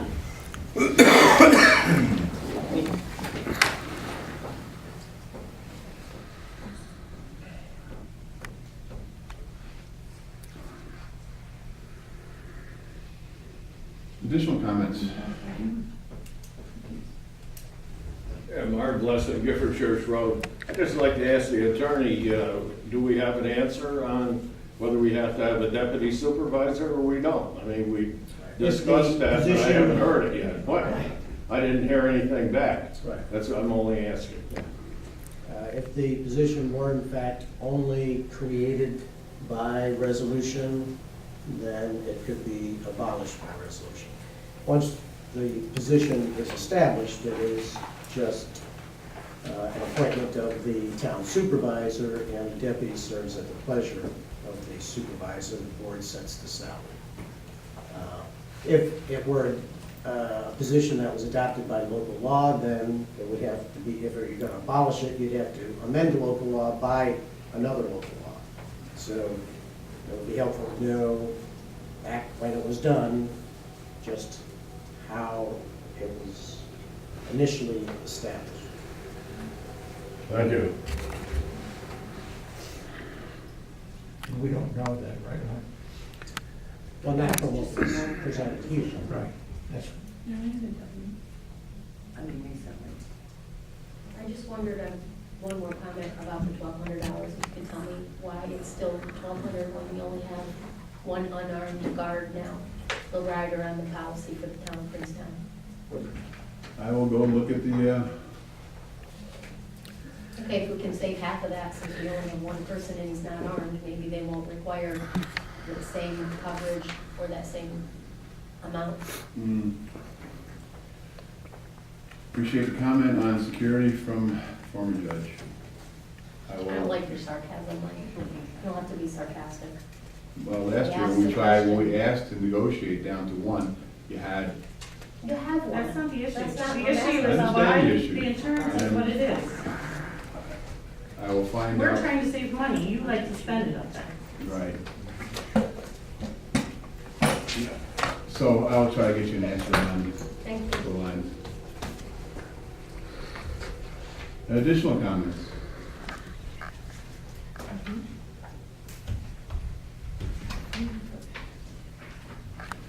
All right, Councilman, any final thoughts? I'm fine. Joe? well, I'm disappointed by how this town board is falling apart. We are not working as a team at all. It's sad, it saddens me. That's why. Mr. Esposito? It also saddens me, Joe. It seems to me that when somebody doesn't agree, we're all supposed to agree. And there can never be anybody that has a different opinion. That's not the way the system works. That's not the way that it was intended to work. Everybody has their own opinion. And apparently, if we all don't agree, whoever sets the agenda, then we're wrong. That's not the way the system works. We weren't elected that way. Everybody was elected, and they were elected, and they all have their own opinions. So it's not that everybody doesn't want to work together. So you want to set the agendas? Pardon? You want to set the agendas? As regards to the regular town board meetings. I'll throw a question. Bob, anything? I'm sorry, you done, Lou? Yeah. We're closed. Point of information, Oh, that's question awesome. is My neighbor. Group Pomeroy Pangburn Road. Are you, the board, going to have another meeting to finalize the budget? Yes. I would assume, yes.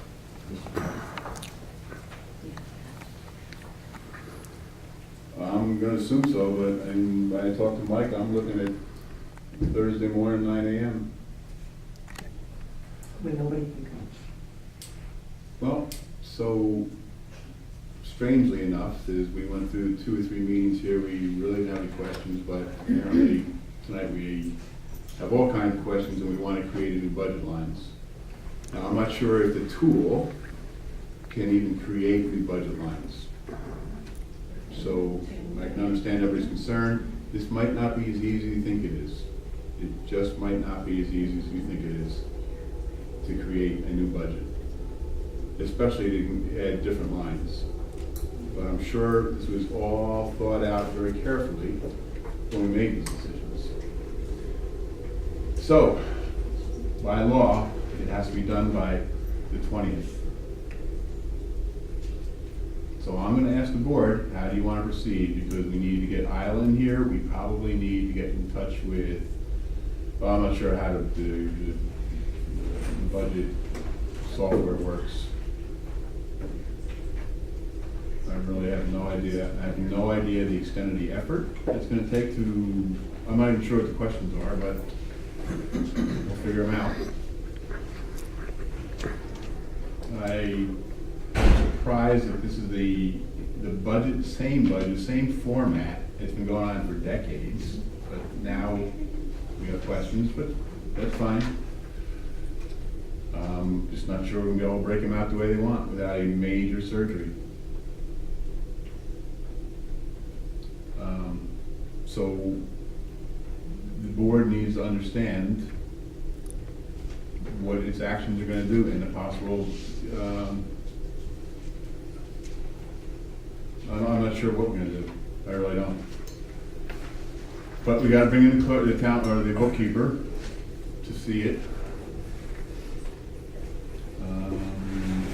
Can I ask Should we consider bringing in the CPA?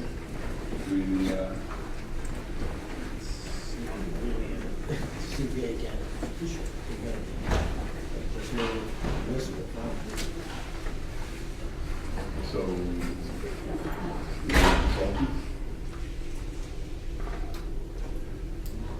I'm not sure what they're asking, you know, either. Well, why can't we just make those changes to those few lines that there were questions on?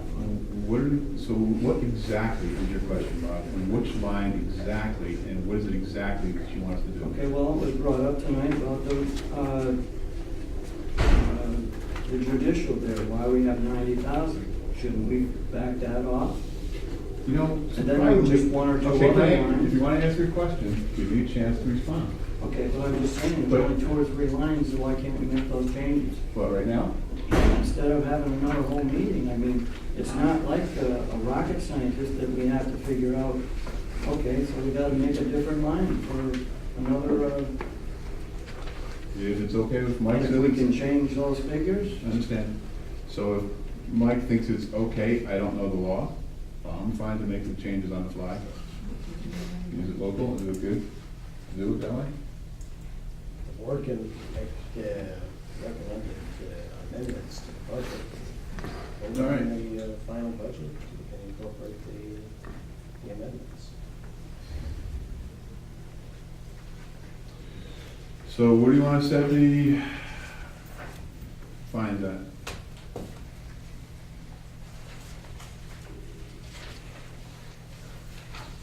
That should be discussed with the board. So do you want to talk about it now, Bob, or do you want to talk about it at 9 o'clock Tuesday morning? No. So why don't we drop it to 60? And if we go over it, then that's to our good. Isn't that right?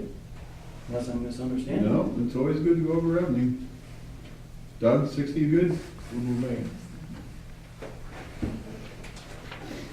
Joe? What's the question? So we're dropping the estimated revenue income for fines, forfeits, and bail from 90,000. Page 1, revenues. I Page just threw 1, that figure out, I don't know. What do you Page want to one. drop it to? 60. An estimated revenue. What's the basis of that drop? No, just if you don't reach that 90, if we get, Well, why are you recommending 60? I just threw that figure out, because I Well, didn't know where to start. that's not a very good reason. So Just threw it out there. Okay. it's. We're up to 45, or give or take right now. And wouldn't it be better to go over what our projection is than to come? Again, it's. I'm just fine. one You guys are vote gonna on get the what you board. want anyway, so. So, Joe, is go overestimating the revenue is fine, or underestimating the revenue is fine. Fine, all right. So 60? So the bottom line will be 439, 267. Are you in agreement, Doug? Yep. Joe? Yeah, I guess. Lou? Mr. Myers? Yeah. So let me repeat this. We're gonna drop the fines, forfeits, and failure from 90,000 estimated revenue to 60,000.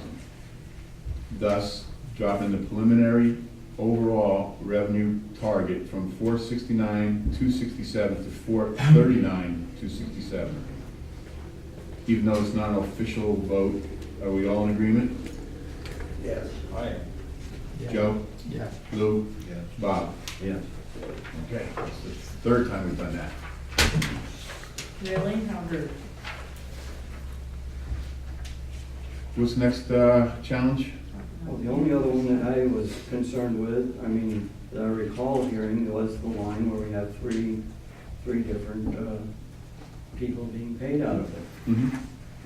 You know, I mean, I don't know, I'm like you, I don't know what is involved in making another line. But it would be nice to be able to have that broken down and broken out so that, you know, we can see what's what. But, again, So, again, I'll explain it again. and I didn't know at the time when we were looking at this that that couldn't be that way. So, when we went through this, and you asked me the first time, so the bookkeeper is a salary position. I'm estimating, because I don't have the organizational notes in front of me, but I was assuming it's close to the 82, 83, 96. Right. So Denise Teets is, so take the 82, 83, 96, call it just 8,300 for ease of addition, and subtract that from the 12,000, and you got 4,000 and change? 37. Okay. So Denise Teets is paid, I think, 9.25 an hour. Okay. So, She's not a bookkeeper.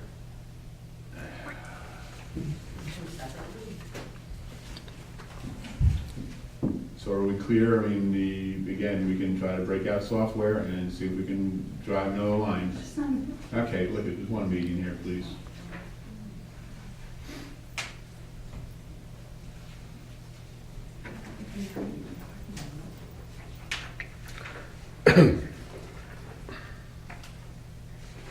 So, Doug, do you want us to try to stop where we are and break out another line?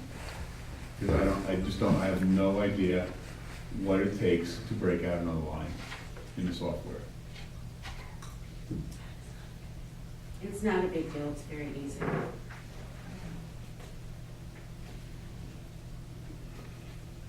I think you should, yeah. Okay? In that way there, you know what's going on, Mm-hmm. who's getting what.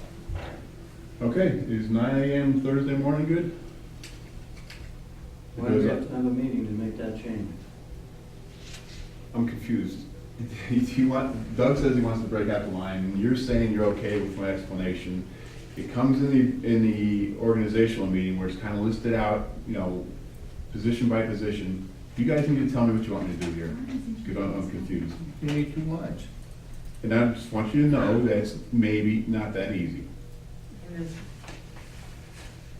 And understand that there's a risk here that this has got to be submitted to the state by the 20th. Yeah. Okay, so Thursday morning, well, I'll call Isla in for extra work. And we'll see if she can break it out. Talking this Thursday. I'm thinking because of the time frame, if Mike actually said tomorrow, I would have met tomorrow. And every day until the Why are 20th, we doing it at 9 o'clock in the morning? because we got to work with Isla.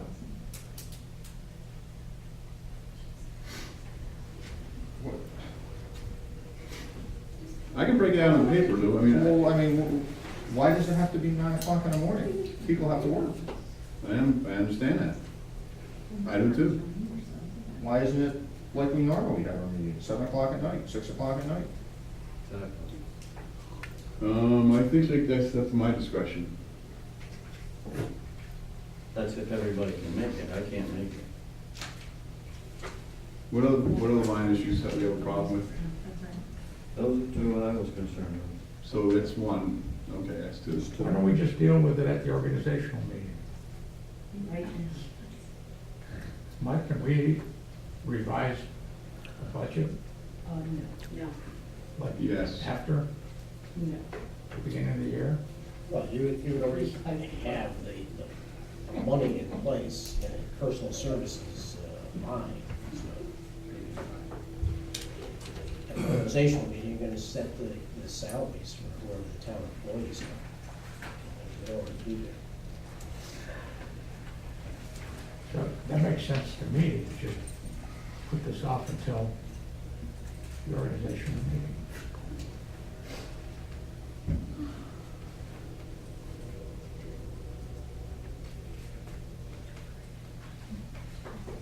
You know, the budget needs to be passed by the 20th, so.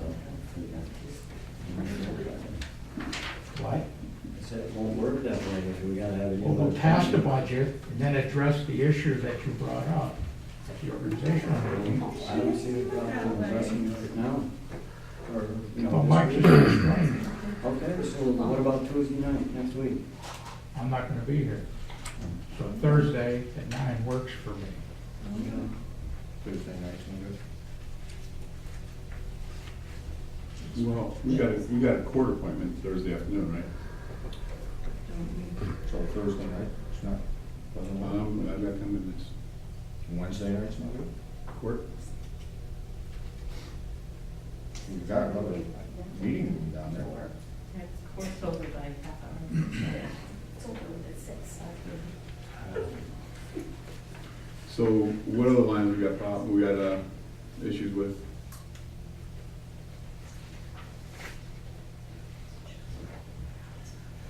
That's all I had to. Remember when you were talking, before there were the highways, you were talking about getting a bond or something for 1 or 2%? Whatever happened to that, because I never heard the end of what. Well, it actually takes some work to do, is to go out and apply for a bond. You gotta do some work to do that.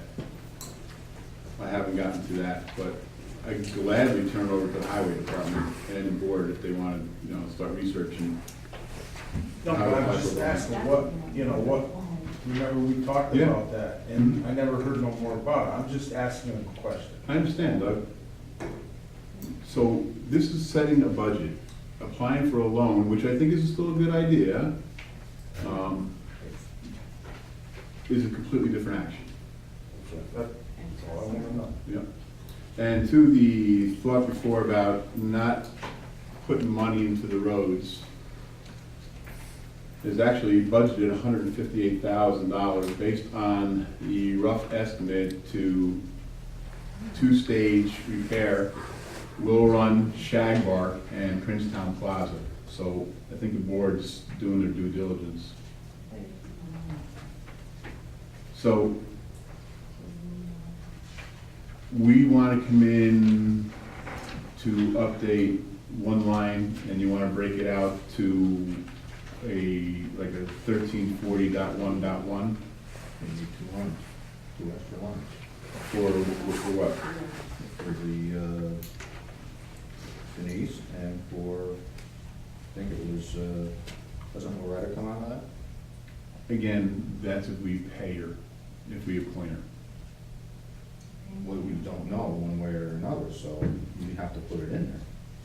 That would be my suggestion, yeah. Okay? Then that's the answer. Okay. So the town So, clerk, deputy let's- town clerk, what you're saying with that is you're gonna leave 1,300 in there, in that line. Unless you want to increase it. I'm confused, like, again. So is 1,300, that you want to increase it, or? No, that's what they did the year before. They made it 13. And that's what we made this year, 1,300. Right. And they spent it like $9,000. And then let her use it as she needs it. That's my understanding. But what about the deputy supervisor then? Can that line be taken out? Or Lines removed. That's right. Line is removed. Good point. So you understand what the deputy supervisor does, right? I know exactly what he does. What does he do? Fills in for you when you're not here. So he's got delegation of authority. It's got delegation of authority, correct. So with no supervisor, no deputy, there's no delegation. What did we do before? I don't know. That's what we'll do now. Nothing? Like, Yep. Go ahead. who's been doing, handling the work over here with the town hall and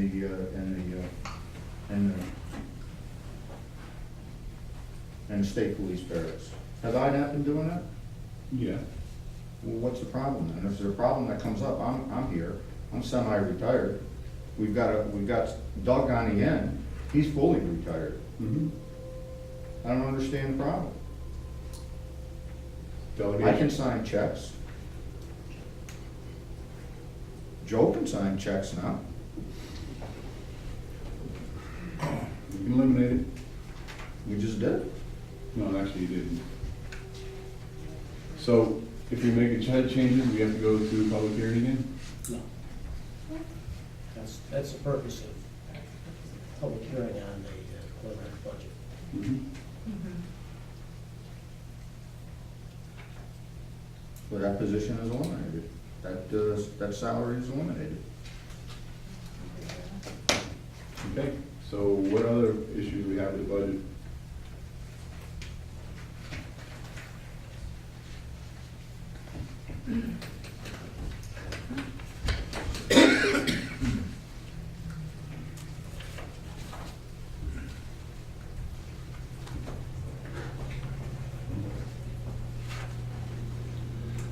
So Bob, let's go on the record here, so we're all very clear here. Your concern is on line 1340.1 bookkeeper. You want to understand what the 12,000 is and break it out into two separate lines. For, what's the third one for? Right. We're assuming we're gonna hire her. Well, we don't know that yet, but you gotta have the line there if we do.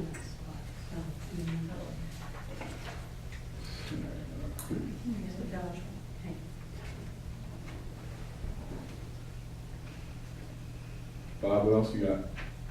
No, just that other line order. I thought we should reduce the 90,000 down. Other than Doug? I'm fine with it. So so you're fine the way we're gonna break up 1340.1? Yep.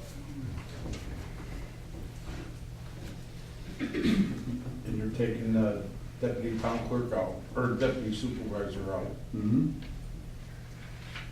And you're gonna leave the highway the way it is, and then when the time comes, we're gonna see about getting a bond or something if you have to do it. Keyword being weak. Yeah.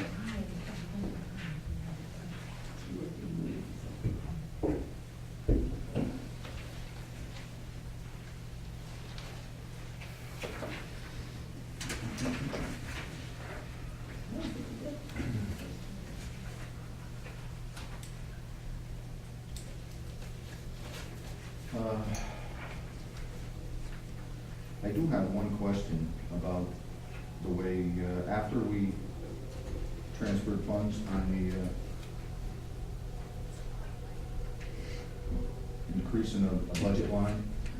That's what the transfer does, yeah. It's an approval to increase the line. Yes. What happens, does that line automatically increase and now that's the new budget? Or was it supposed to be like, when we increased the Sandy's line, the extra 1,500, did the 1,500 and the 1,300 now become, follow what I'm saying, 2,800? Right, I do understand. So the. Or does it stay 13 and we say that we're over budget by 1,500? But you've already spent over 3,000. No, I know, Doug, but I'm just saying, not only for that, but I'm saying is that, As a general rule, the answer is yes, we've increased the line from the original budget. Now, our software doesn't go in there and say, and again, I don't have last month's supervisor report, but you do increase the line by resolution. so then, Not the budget, though.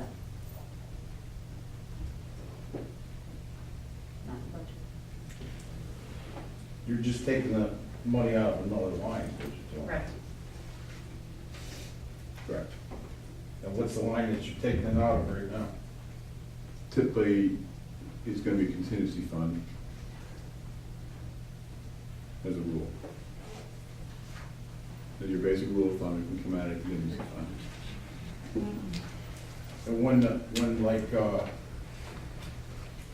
you had Loretta, you know, helping you there too, like, where did that line come out? The bookkeeper's line.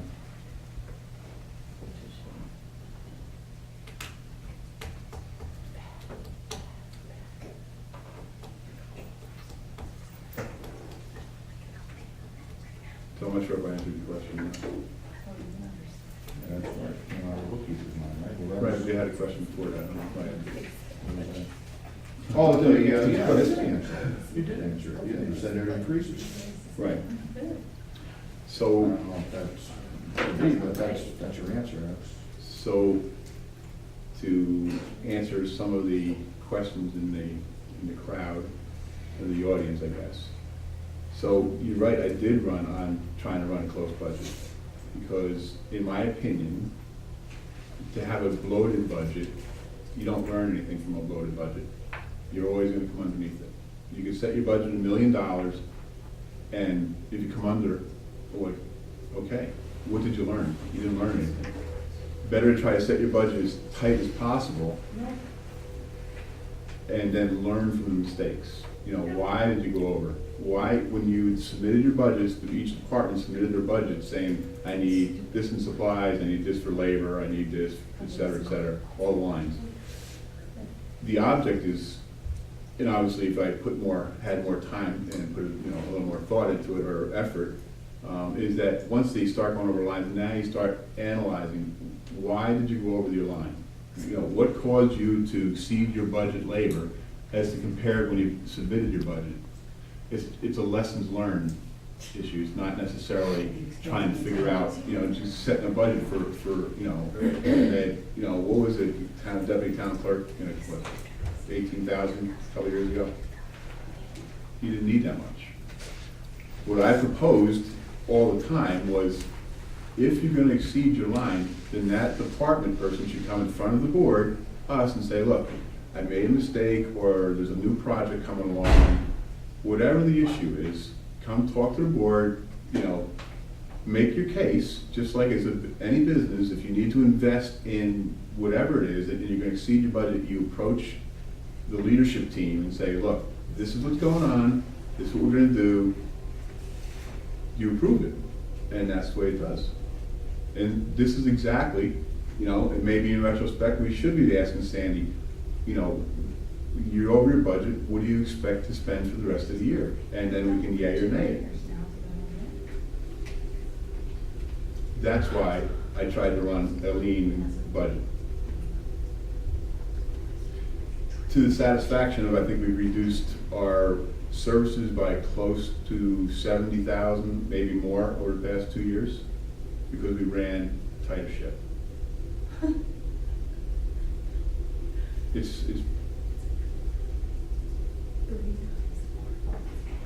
It's pretty basic, and I'm not trying to be flippant about it, I'm not.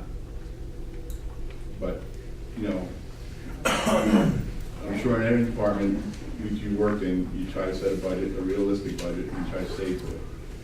You just don't set a bloated budget.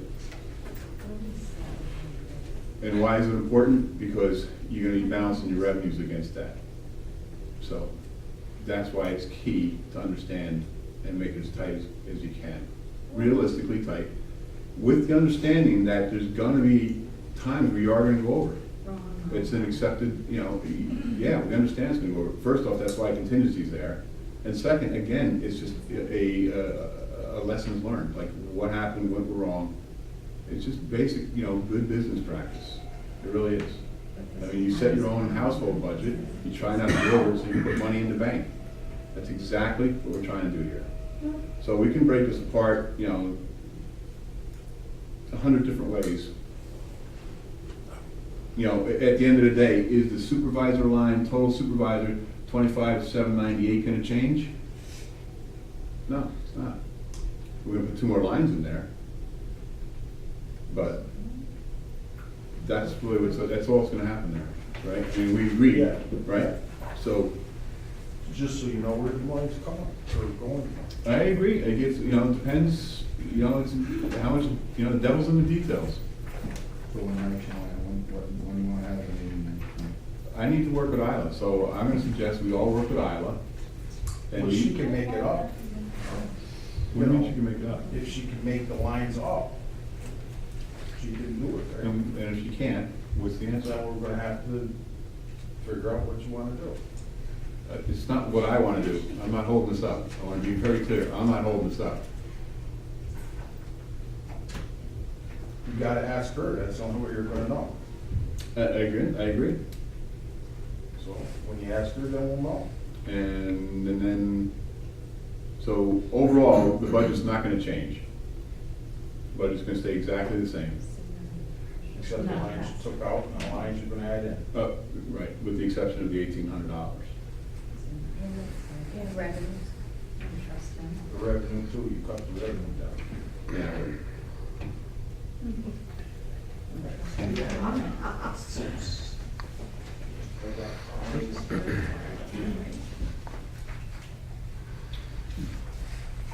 So actually, the fund balance is gonna change.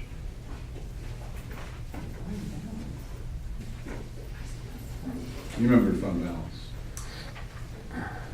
Yes, we've had it come down for years. Yeah, we always have one. Pretty healthy one.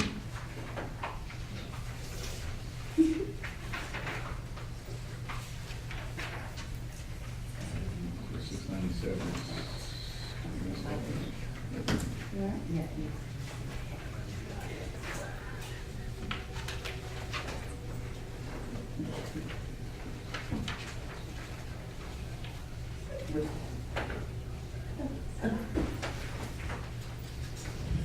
So sorry for you.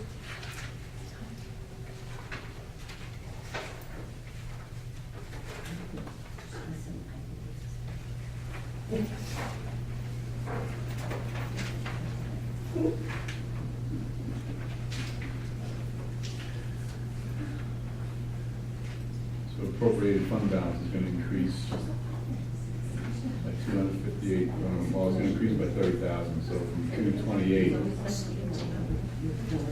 1,800.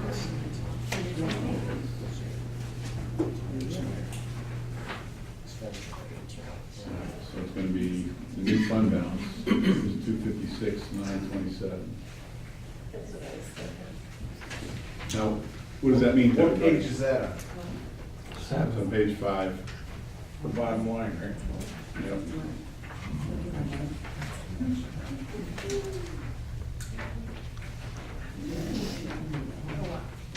So that's gonna be what now, you said? The appropriated fund balance is gonna increase to 256,927.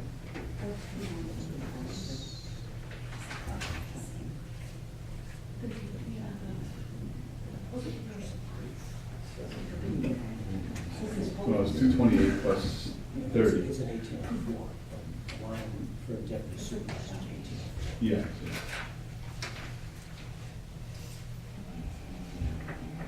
No, deputy supervisor is 1231.1. No, the amount. Oh, right. Oh. Nine, I think it was. It's three, so it's-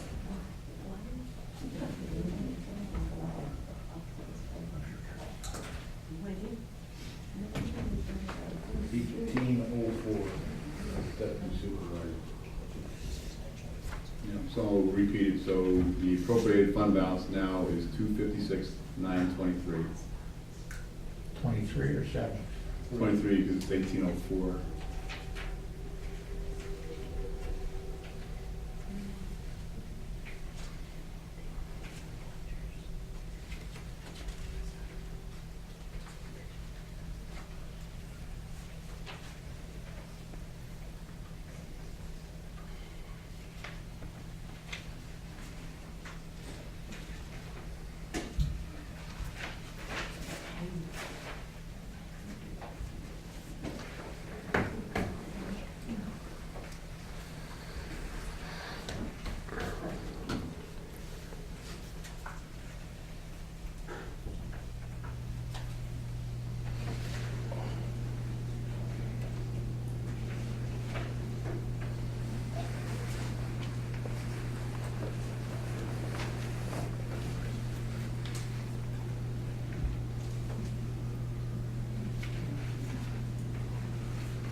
Sandy, can you get the vouchers or the abstracts? So when we meeting, fellas? Well, you can do it when it sets it, but, I don't know what's wrong with, Joe said you gotta leave Thursday, No, Saturday, but I've got a lot of, Wednesday, good for you, Wednesday. Wednesday is not good for me. Thursday morning would be perfect.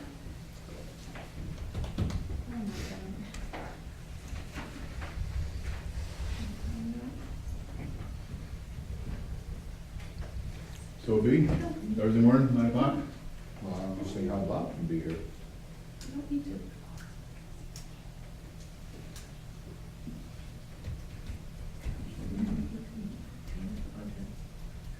Going to Albany Thursday afternoon. You can buy lunch. Cool. You. Talk about that.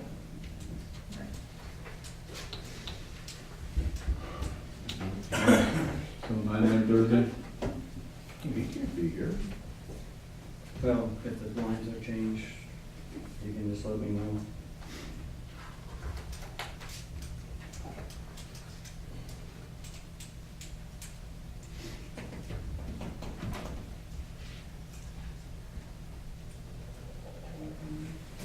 Gotta take her to the doctor's at 10. How long is it gonna take? Who knows? You gotta take your wife to the doctor. 10 o'clock. Thursday. If you're doing it this Thursday, 10 o'clock. Well, then that's how.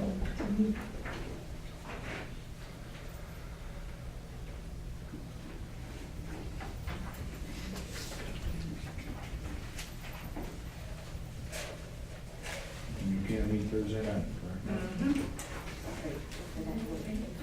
Like me? I got a project going on, so I can't make it. At work.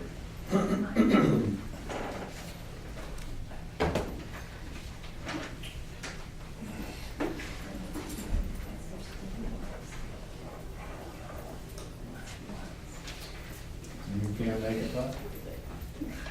No, I'm already leaving work at noon, thereabouts. How can we do it at noon? We gotta be in Albany at 2. How long does it take to get there? To Albany? Half an hour? No. When was the last time you parked in Albany? Where is it? Empire Plaza. Rockefeller. I don't know what building, I can't remember what building. Agency two. Right, Agency two. Agency 2. So you gotta park underneath the plaza and go upstairs and Agency 2 building. So it's definitely not a half Is that hour. those three towers that, There's four. four of them? Yeah. Park underneath the plaza. I park up on the road, that's where I get my RP license. Some of us are just lucky that way, I guess, but it's more than a half hour. Where's my house? Can you do it at 11? She's gotta be here 10:30.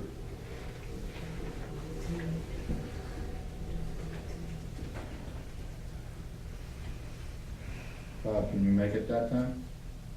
Not on Thursday, no. What time can you make it? Like I said, I'm already getting out at noon. Thereabouts. Can you get out an hour earlier? That's kind of pushing.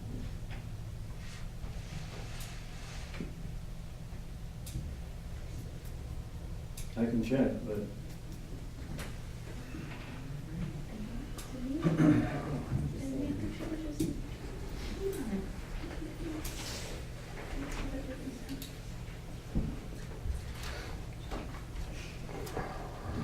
I decided to make it.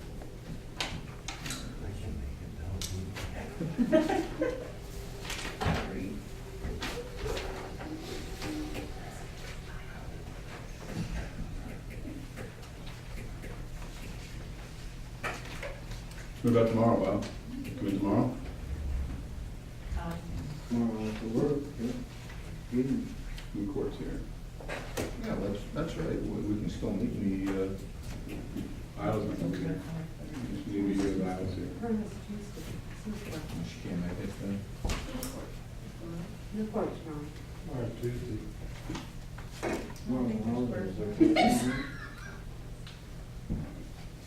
Oh, no, that's right, tomorrow's Tuesday.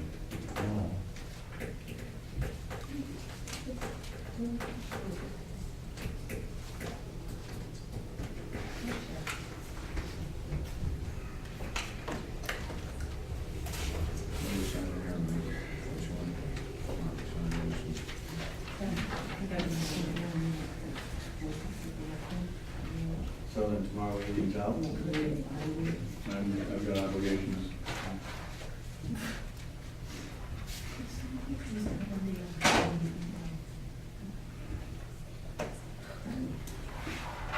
Even like 4:30? Isla's not working tomorrow, right, tomorrow's a holiday. Isla's key to this.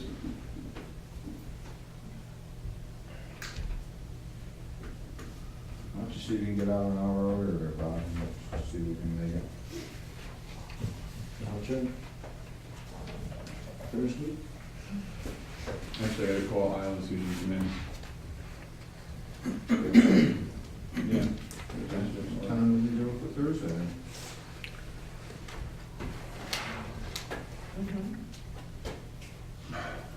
You were looking for payroll, your payroll questions, Carol? I did send an email to you about it. Here you are. Sorry for the delay, but here's your statement. So if you take your health care and subtract it from your gross wages, it becomes your gross taxable wages. That's Are what we talking 27. about this in open meeting? She asked me a favor. I didn't ask you to So we asked me to explain it. Okay. There it Did the is. law, did the law change last year? Because it was never that way before. You break it out. It's right here. You break it out, I already looked, you break it out, you don't subtract it. There it is. So what are you figuring, Bob? I'll see if I can get out an hour early. Okay. What time then Thursday? Is it still open? Because you don't need to meet, just change the budget and approve it. Why are you meeting? That's what I don't You, understand. you are making this a mountain out of a molehill. I'm not. I don't want to break the lines out. All you're doing is adding a line, typing it in a line. It's simple. Right. In it for 16 years. Everybody else has their own line. Mhm. Somehow we've accomplished that up till now. Exactly. So is Isla work Wednesday? Right. Can we ask her if she can do that? Yeah, I'll give her a call. And if she can do that, then, you know, then we won't have to go through all this meeting for, We got to vote, Bob. if we get those changed, it'll be fine. So is this like a pre-approved vote? Is that what it is? A vote on contingency or? Well, we've passed things before, contingencies. No, I'm not getting called on Why don't you do it, set it for Wednesday night then, Mike? You said you can't be here Wednesday night? But the changes will be made. It's not optimal. If I have to be, it. I'm already booked.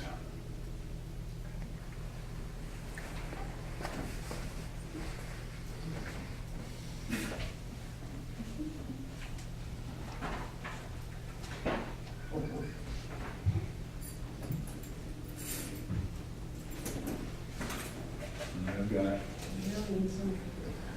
I'm booked till 7 p.m. Wednesday. Right. The 12th. What time can you be down there? 8 o'clock. Again, this is dependent on Iowa. That's not. You can make it, Saturday? 8 o'clock. Is that good? Is that good with you? it'll have to be. Is that good with you? Either time, I'll be there. 11 on Thursday or 8 o'clock Wednesday. Who 11 Thursday? 11? 11:30? We'll try for it. Okay, 11:30? Thursday. Yes.